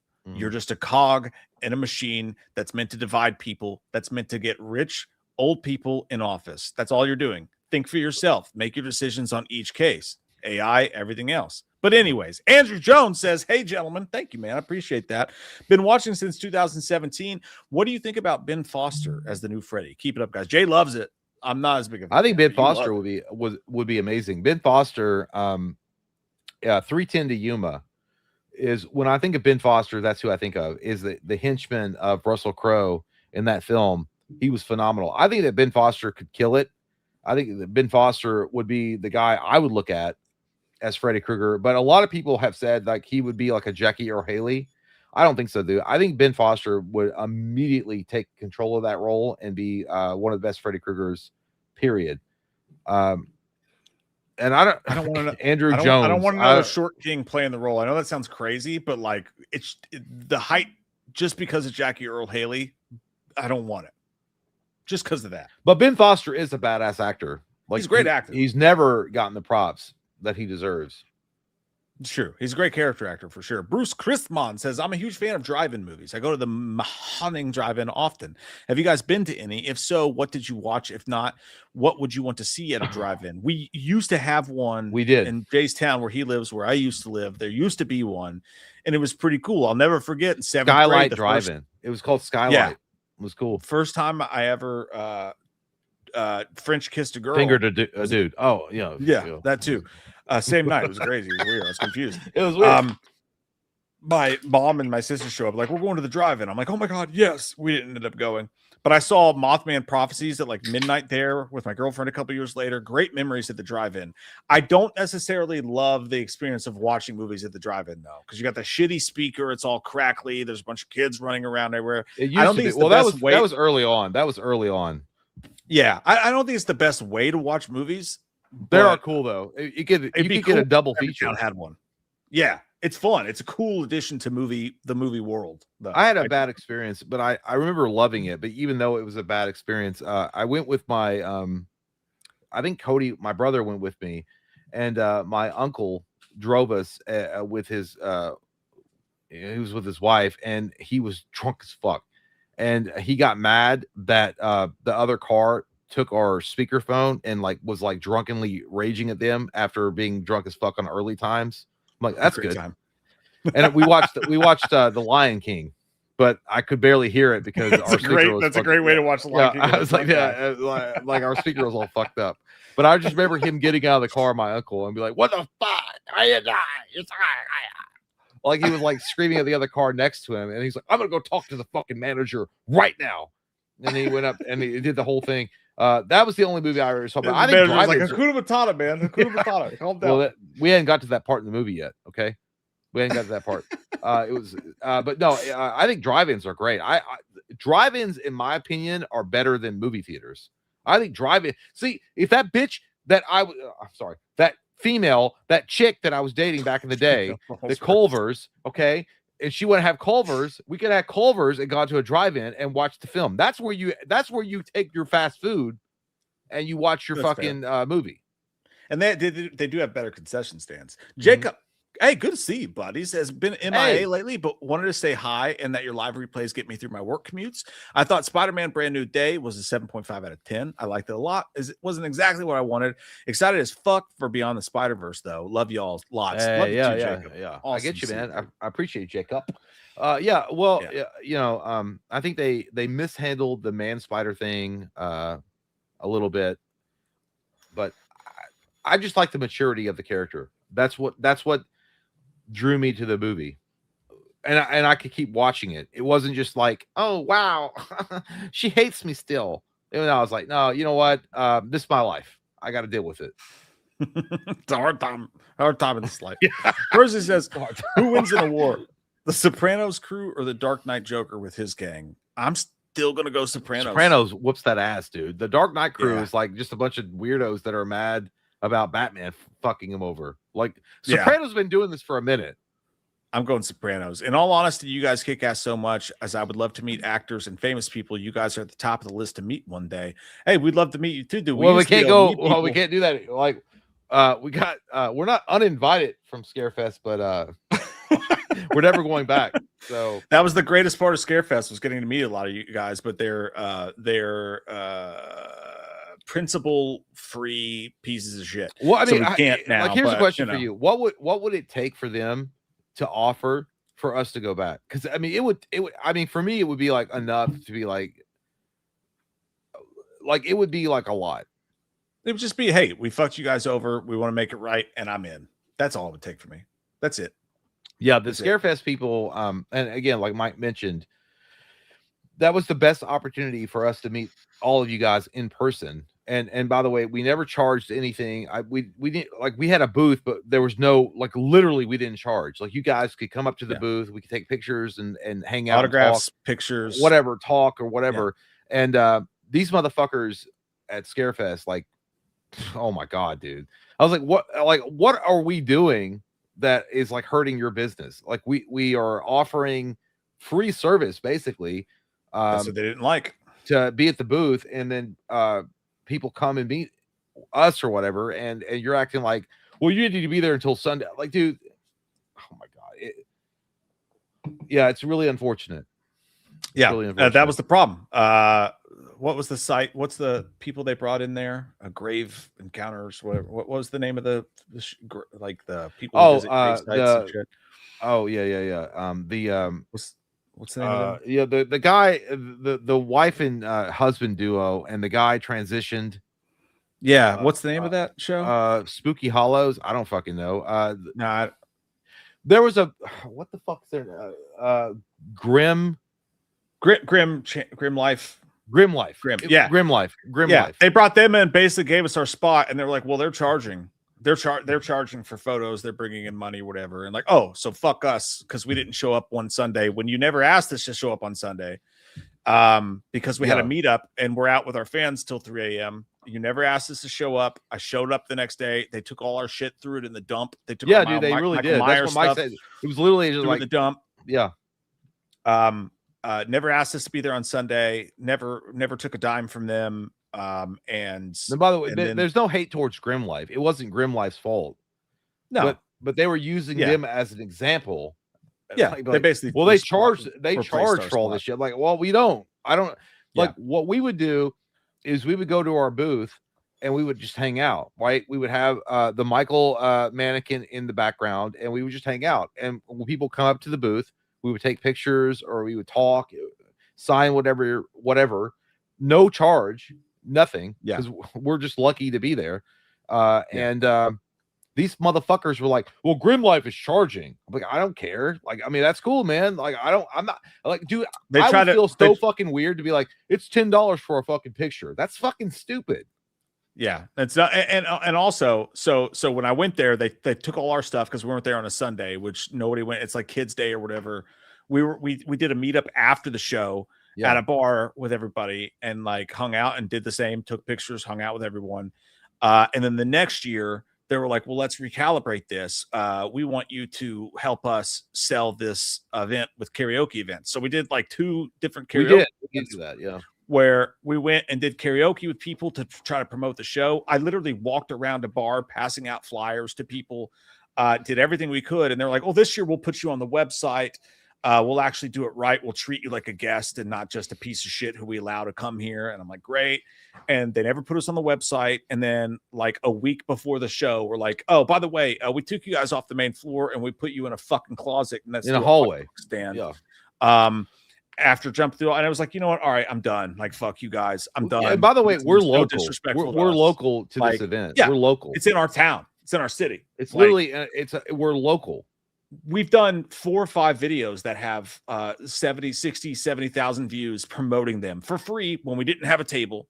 Yeah. And it was supposed to be this cool local thing. And, you know, they're only interested in money. So they dicked us and we had to stand up for ourselves somehow. We still did our meetup with everybody, but we said, no, we're not. Well, I think that was the problem. Is that we weren't charging like some kind of price for people to come and meet us, and they were getting mad about that. Like at one point, some of you guys turned out in force. We had a line going back that was like butting up against the ghost hunters table that was next to us, and then the handlers would come. Do you need help? Like, afterwards, like there was no fucking structure. There was no like plan. Yeah, they were just it's a shit show. And they just the problem with me was like they just flat out lied. They told us they were going to put us on the website. They told us they were going to treat us like an actual guest rather than, hey, these fucking pieces of shit. And then they just didn't do anything. Because we were going to do a panel. Closet. We were going to do a panel. Yeah. And then they were full of shit. Like, I think they thought we were going to be like, oh no, but we said yes. And we did all this help promoting the event and we did all this shit. And then they just fucked us, you know, but it's sad. It's really sad. Yeah. Anyways. So we'll jump over here to the super chats. Well, hang on. We're not quite. They says, we're not done. Rambo First Blood versus Predator. I'm going Rambo because Predator can't even beat Predator always loses. So obviously Rambo would fuck him up. That's what I'm going with. I think it depends on environment. And which Predator are you talking about? Are you talking about the Arnold Predator? Or are you talking about the Danny Glover Predator? I think it depends. If it's in the woods, Rambo wins that shit every day, all day. I think he takes out Predator quicker than Arnold did, 100%. Possibly. That shit's not even like be an issue. But if it's in the city, Predator whoops that ass. Yeah, in agreement. And now the super chats.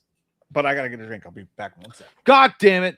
Dookie Blair, member for 17 months. Hey, thank you, Dookie. Hey, by the way, Dookie sometimes does the beer chugs on Patreon inside a fucking Taco Bell parking lot because he's a champion. He says beer chug with the butt this weekend. Love y'all. I mean, we're not going to be doing butt chugs, but if you want to try to do that on Patreon, you can. We have the Ghastly Ghoul, member for 14 months. Appreciate you, Ghastly Ghoul. She says, getting divorced. And you guys remind me why humor is important. Thank you. Hey, that sucks. That sucks. But yeah, you know, I'm glad that you enjoy our content and it's making it a little bit easier. Divorce always sucks. But thank you, Ghastly Ghoul. Hope everything works out.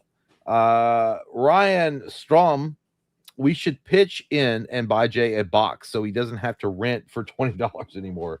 Love y'all, butt lickers. I don't butt lick nobody. Also, Brand New Day, 8 out of 10, Tom's best film. I agree. I gave it a 9. I don't remember what I gave it, but I mean, it's my second favorite. 9.5. You silly whore. Shut the fuck up. Why don't you just watch everything I do? I liked it a lot. And you want to buy me a box so I don't have to rent shit for 20. What does that mean? You can lick my box, Jay. Also, that Ghastly Ghoul gifted a membership. So if you got a membership from the Ghastly Ghoul, please say thank you to her. She's going through a divorce, Mike. Shut the fuck up. I was going to shut the fuck up, Jay. I was going to fucking say I was listening and I heard that Jay's been through a divorce, so he knows how hard it is. I'm minutes away from a divorce at any moment. Everyone knows that. I can't believe it. It's been that long. You know, so no, in all honesty, that sucks. And you're fucking awesome. So who the fuck would divorce with you? You're not single yet. So what are you doing? I was going ahead of my time. Jordan, member for 25 fucking months. Holy shit, over 2 years. Holy shit, man. Jay, I know you're a Shane Gillis fan. Not sure about you, Mike, but have you guys seen Tires? Season 3 is coming out next week. Such a fun show. I've never seen it. I love Shane Gillis, though. I do love Shane Gillis. I'm a Shane Gillis fan, and I watched the first season of Tires and loved it, laughed my ass off. By the second season, I was watching it with my wife and her brother, and they were both kind of like, this is kind of the same joke over and over again. And I agree with them. But Shane Gillis, you know what? Shane Gillis is like the Rat Pack crew from Joe Rogan, but he's the one that made it. Yeah, that's fair. I like him. I think he's funny. I love Shane Gillis. Michael Parton, member for also over 2 years. Holy shit. Thank you, Michael. I bet James Gunn wishes he was Kevin Feige right now for show. James Gunn, I thought he was 100% was looking at those numbers coming in from Spider-Man. I was like, well, fuck. I gotta stop letting my wife fuck John Cena. Like, I mean, she can't keep writing my scripts. Oh, Look, yeah, well, I mean, that's good. James Gunn is a good director. Let me just say that he's a good director, but he's a good director in small bursts. He's not a good director in like he cannot be the guy that's gonna run the DCU. He's not that guy. He's not that guy. I think he's Jonah Hilled himself, dude. He's just so full of himself now. He It's will like, jujitsu your fucking were- face if you disagree. you were fun for a minute, dude. But now, like everything is like you just seem so full of yourself. It's crazy. The Dean Cream Between says, The glad Dean to see you both made it through season 7 in one piece. Scream 7. Scream Oh, 7. Yeah. We well, thought there why might don't be you fight. say, hey, Dean, can you just like spell it out next time? Just say Scream. We thought there might be fights. We thought there could be blood. But No, we were fine. The commentary went like well. I told you guys, I wasn't going in there looking for like a fight. I've never seen the movie. I want to try to enjoy it. Even though Mike was trying to color my fucking review 100%. It's like, Me? all right, well, yeah. Why you say fuck Michael's like, people? Michael's I like, was just not. just wait. No, I'm kidding. No, but it was funny that toward the end of the movie, it's like Mike's like, you're gonna hate this part. Like this part sucks. This part's terrible. This is a bad part. I told you that beforehand. The reveal sucks, man. Yeah. It Michael was a good Barton, time though. I'm excited for you guys to do a Scary Movie 6 commentary. Plus, they have the That'll best be fun. Ghostface reveals than anything from the entire Scream franchise. All right, not the entire Woo! Scream franchise. Not the entire Scream franchise, Michael. You're getting ahead of your biscuit. But we should Michael do it, Barton dude. said, Your first time watching that slap should me be around and with call me Susan. we got to watch Scary Movie together when you watch it. That'll be a great Yeah, I haven't commentary. watched That'll be it yet. funny. We gotta do it. Austin, you get one mutant power and one horror villain to face off with. What's your play? Okay, we'll answer that question first. You get one mutant power and one horror villain. I'm going to take telekinetic. I'm gonna take Cyclops' Blasty Blast, and then you can put any horror villain you want there. I'm just gonna rip him in half. I'm going to take telekinetic, and I'm just going to hold them in place and then push them down in the ground. It's easy, right? Like if you have the laser blast. Look, I mean, there's so many great Art. mutant powers. Like, I mean, and one horror villain to face off with. I think I would just take on Jason because he's stupid, and I would just do what that chick in New Blood did. Fuck him up from a distance. He can't do anything. Well, he can't do anything. Like Jason's whole thing is like he has to get close to you. Like you'd be fucked if That's telekinesis was your power and it was Freddy. Yeah, I dude, horror villains wouldn't last a second against the X-Men. I mean, it's just the truth. Well, do a it lot depends of on which things. X-Men. Like so they fucking like the ones that like Porcupine's not going to do anything. Freddy Krueger would do work on ones that weren't like telepathic. Yeah. Yeah. Like, sure. God Convoy Prime. Why did it get so quiet there for some? Why was that? No, because I mean you froze and I was waiting on you to come back. Oh, okay. I was confused. I was like, what happened? Says member for 11 months, almost a year. Appreciate you, God Convoy Prime. Hey Jay, you watch Explorers. It's a film directed by Joe Dante, starring Ethan Hawke and Avery Phoenix. I recommend it as I grew up with that movie. It was a big part of my childhood. Love you guys. God bless.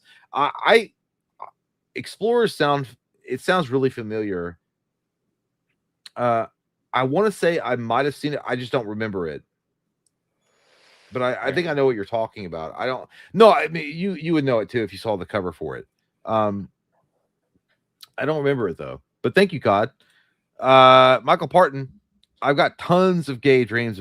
What about y'all? I have gay dreams. I mean, I don't actually. They come. Have gay dreams. Especially in June, it feels Never like had you one. can't get away from them. I'd welcome it if I did, but I don't have. Robin Barker, Jay, what is your Scream ranking now? Oh, that's a good question. I'm perspiring. Scream. Correct. Scream 2. Correct. And that's it. I'm pretty sure, Jay. I'm pretty sure that you said Scream 5 and then Scream 7 next. I mean, if you're writing a biography about me, man. I'm pretty sure when we were in the commentary, that's you fine, said that's fine. Scream 1, Scream 2, Scream 5, and then Scream 7 as your fourth best Scream film. I'm pretty sure. I don't fucking know, dude. I think that's what happened, pal. Pally. Fuck you, Robin. Like, you don't ask those questions right now. Brittany Gay. Maybe for a month. Appreciate you.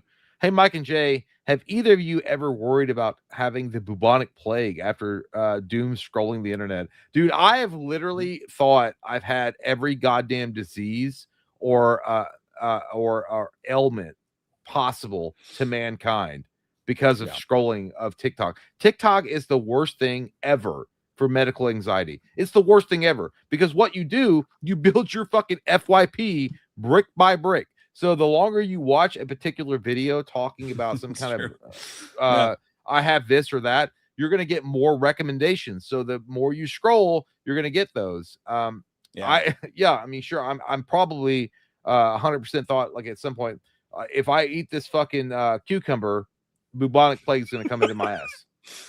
Yeah, no, 100%. Anything, name it under the sun. I'll be having a good day. I'll see some random tweet and I'll be like, oh, I fucking have that. Great, I'm gonna die. Yeah, dude, medical anxiety is not to be fucked with. And what's worse, what's really bad about that is like, you know that you have it, and when you go to a doctor, unless you get a good doctor, they're like mechanics. They'll feed on that anxiety and they'll order a bunch of tests. They'll order a bunch of bullshit that you probably don't need to scare you because they know you're scared. And they prey on it. They fucking pray. Like a mechanic would be like, some mechanics would be like, well, you don't know how an engine, you know what I mean? Like they'll sell you bullshit that you don't know that you need or that it's not necessary. And like in September, I have to go to a doctor's appointment. And it's the first one in 2 years. And I'm having a blood panel done. And my blood panel from 2 years ago was okay.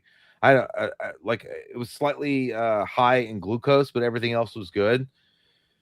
But I don't want to go because I don't know this doctor at all. And if he's one of those guys that'll be like, you've got like fucking halo ring butt testis. And I'm like, what? I don't know.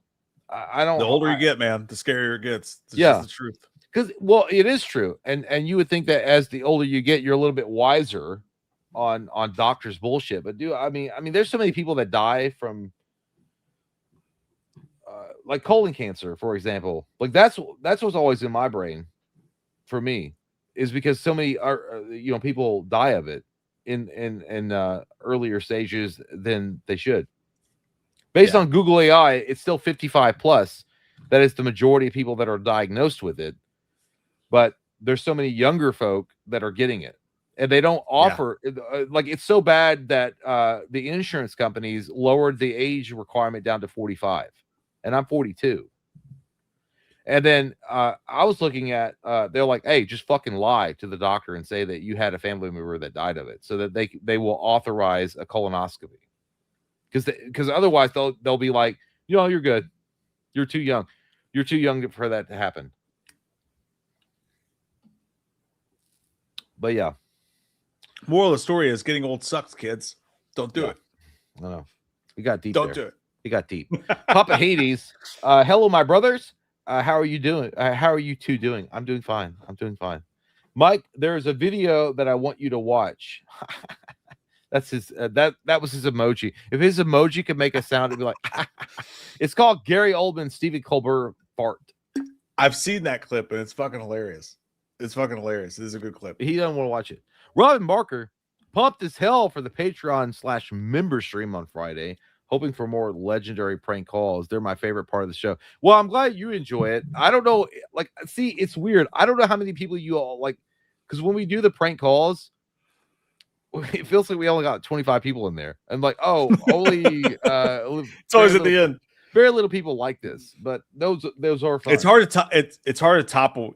We've had some legendary. And by the way, just to throw this out there, if you do sign up for the Patreon or whatever, you get access to 10 years of Patreon streams. And we've had some of the greatest prank calls in recorded internet history in those streams. We've had some fucking doozies. I thought, what you should do you should go back through our prank calls and like get them all in one video and like get the best highlights and just put those out. I on have a put a teaser. couple on TikTok and whatnot. Yeah, there's some great ones, dude. Yeah, we'll throw one up probably. Daniel Torres, member for 6 months. Appreciate you, Daniel Torres. What's up, boys? Spider-Man was so damn good. Right behind Spider-Man 2, best live action movie for me personally. I agree. I kind of agree. Preseason starts tomorrow. Super Bowl predictions: one with Green Bay, one without. Green Bay's not making it. What are you talking about? Fair. Super Bowl Green Bay versus the Bills. I'll say Bills. They got to get there at some fucking point, right? Non-Green Bay prediction. I'll say Patriots aren't going back. That's not going to fucking happen. Chiefs aren't going back. Patrick Mahomes is hurt. Let's do something crazy. Let's go wild. Let's go the Chargers. Let's put the Chargers in there against the Buccaneers. Buccaneers. Baker Mayfield pissed off. That's such a boring Super Bowl. That's such a boring scorched Super Bowl. earth. Let's say I'm just throwing shit out there. I have no thought whatsoever. That'd be crazy. Michael Porton. I wanted to be a Disney star on Nickelodeon Star when I was young. Of course, I'm too old now, but I had no idea there was all this BTS trauma and abuse. Mm-hmm. Yeah. Yeah. You probably saved yourself a lot of fucking problems, Michael. Because if you were talented, these motherfuckers would like eat you up like a hyena and you would have all sorts of problems afterwards. Like, honest to God, dude, it's nuts. I was never a Disney kid. Like, I never got into all that stuff. Like, Disney movies made me feel awkward when they went into songs and stuff like that. But it's so sad. Like, it is so sad being older now and realizing what those kids went through and like the weird stuff. Like, well, it's you one can of the see saddest the things effects. of humanity. Like Britney Spears is all fucked up. Yeah. I mean, I don't. Yeah. These people were entertaining kids with wholesome entertainment every day, right? Like doing a great service, and behind the scenes they were suffering massively. And it's like one of the darkest, weird yin yang things ever. Give me 1 second.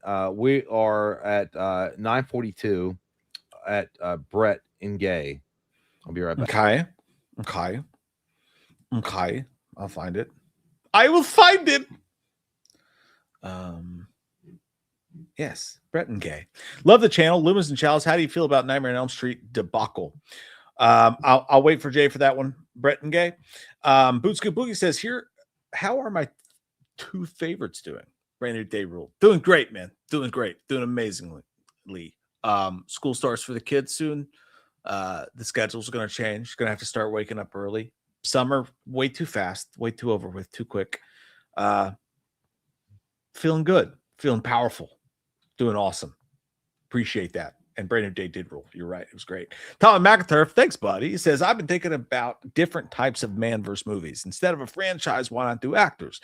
Rene Russo. You could do Ransom, Tom's Crown Fair, Tin Cup, Get Shorty. All 90s bangers. Think it could be good. Yes, I love man-verse movie. I love the idea of it. I really love the idea of it. Now, putting it into play in real life, getting the house together for 12 hours of drunken debauchery, whatever, always difficult. But there's 1,000 different amazing man-verse movies that we could do, and hopefully we'll be able to do that. The one we did for The Exorcist, still there. I think it's on the Patreon. It's just a whole entire day of, dude, my Oreos.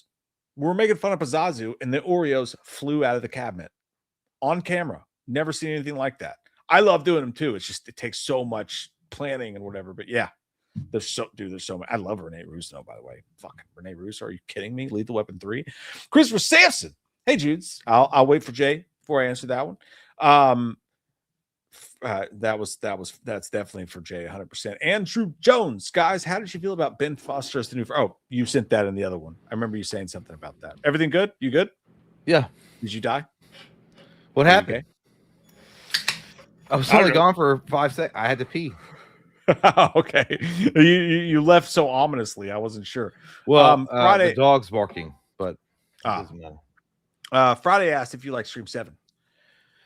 Yeah, I mean, I liked it. I didn't give it a high score. I gave it a 7.0, which is 2 points above average. I think that it's better than Scream 6. So That's a fair assumption.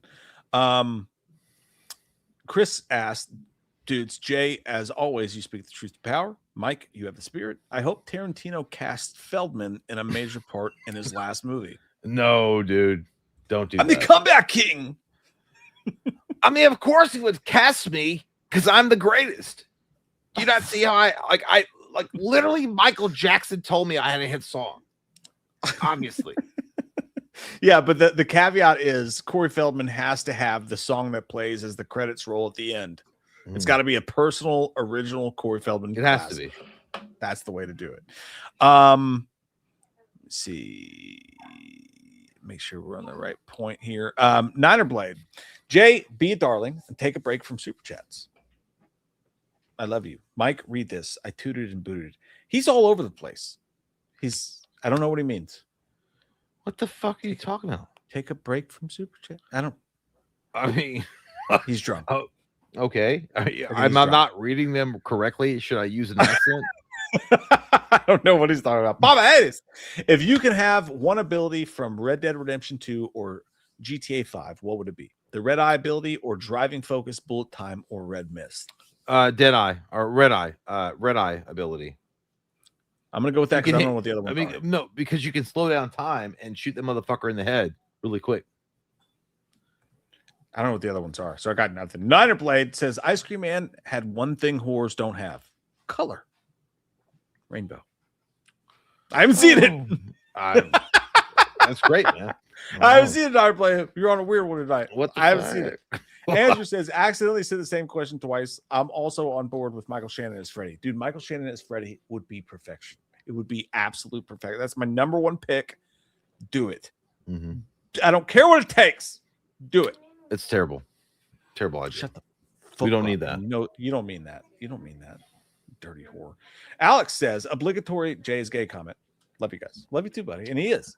Fuck you, Alex. You motherfucker. Obligatory Alex That's okay. has a PFP with a banana on it. It's So okay. who's gay? What's wrong with it? What's wrong with that? You I'm have a happy problem as with that? fuck all the time. Yeah. Gay meaning the old style ways. Or but the new style ways. Alex, You like dudes. Alex, you literally have a PFP of a TV screen with a banana on it. You want to suck that? Love dudes. What? I don't know what your problem is, man. Robin Barker says it's 1999 and you're spending the day at the movies. You see one horror, one comedy. What are you seeing? What are your snacks? Drinks of choice. Look at night. I don't know what came out. That's a whole list. Well, a whole list. You have to pick one. 1999 movies. You motherfucker. I was looking it up. I'm on it. I'm on the case. I mean, it's fine. Domestic box office for 99. No, Star Wars don't do Episode that. 1. What? What do you want? What? 6 Cents, Austin Powers, Toy Story. He said one horror, one comedy. So Star Wars. All right, 6 Cents, Austin Powers, Spy Who Shagged Me. I'm just going horror. Okay, comedy. well, all right, I'm already picking it. I'm not even done. Big Daddy, Blair Witch. I'm not seeing that one. Okay, well, it's Blair Witch. It's 100% Blair Witch. The marketing for American that was Pie. fucking, yeah, it's American. Okay, Pie. there it is. There it is. It's Blair Witch and American Pie. That's what I'm seeing. American Beauty, End of Days. On this You wouldn't have watched that. I feel like John Bernthal. Oh, this year's End of Days. 100% Blues. 1999. If you had one horror and one comedy, you're gonna go see Blair Witch and you're gonna go see American Pie. That's it. 8mm. Well, that's really counting out of this list, I guess. Dogma. Dogma's on the list. But those are I know, but those are like Faculty. I know, but Stir you have to of pick Echoes. one. But you have to pick one.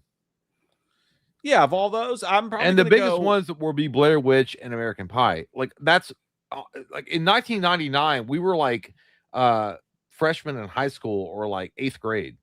So yeah, that's what it would be. No, at the time. So at the time, Blair Witch was the biggest movie you could see. Like it was, dude, there was so much fanfare. We drove around. A girl who I liked's mom took me and Jay and Cody and all of us in a van. We tried to go see it in our local town, sold out. We drove to the Kentucky Theater, got in line. A woman came out of the theater screaming. Oh my God, I can't believe what just happened. There's no movie experience like that to this day.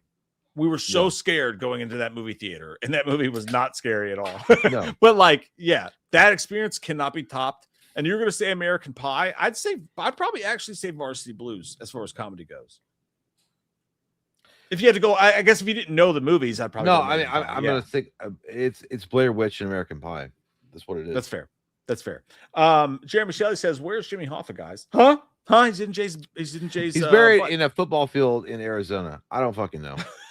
He's up Jay's ass." Christopher Sampson says, "I once dated a chick." Well, that's good. That's a nice change of pace. I mean, you tried. I mean, you tried it out. You gave it your best. I mean, you tried it out. It's okay. You know. Now you know. Now you know. While Willie says, for Fantasy Football Championship last year, can I pick a movie commentary instead of a trophy or T-shirt? Got to get Jay to watch True Romance. Cowboys versus Jags. Well, I mean, we put votes up. So if it comes up as a vote, no, what he's saying is, so I still owe the Fantasy Football Championship winners from last year's. Like they deserved a prize, a T-shirt, something. We're gonna figure it out. He would rather have a commentary of True Romance. Yeah, go ahead. I'm gonna say yes. I can't say exactly when, Wild Willie, but I'm gonna say yes because I want Jay to watch True Romance. I want to watch it with him, and I want to record it on Patreon. Yes, remind me. Yes, that's the answer to that question, sir. Baba Haley says, "What is the grossest scene from the Jackass movies that made you vomit?" There's so many.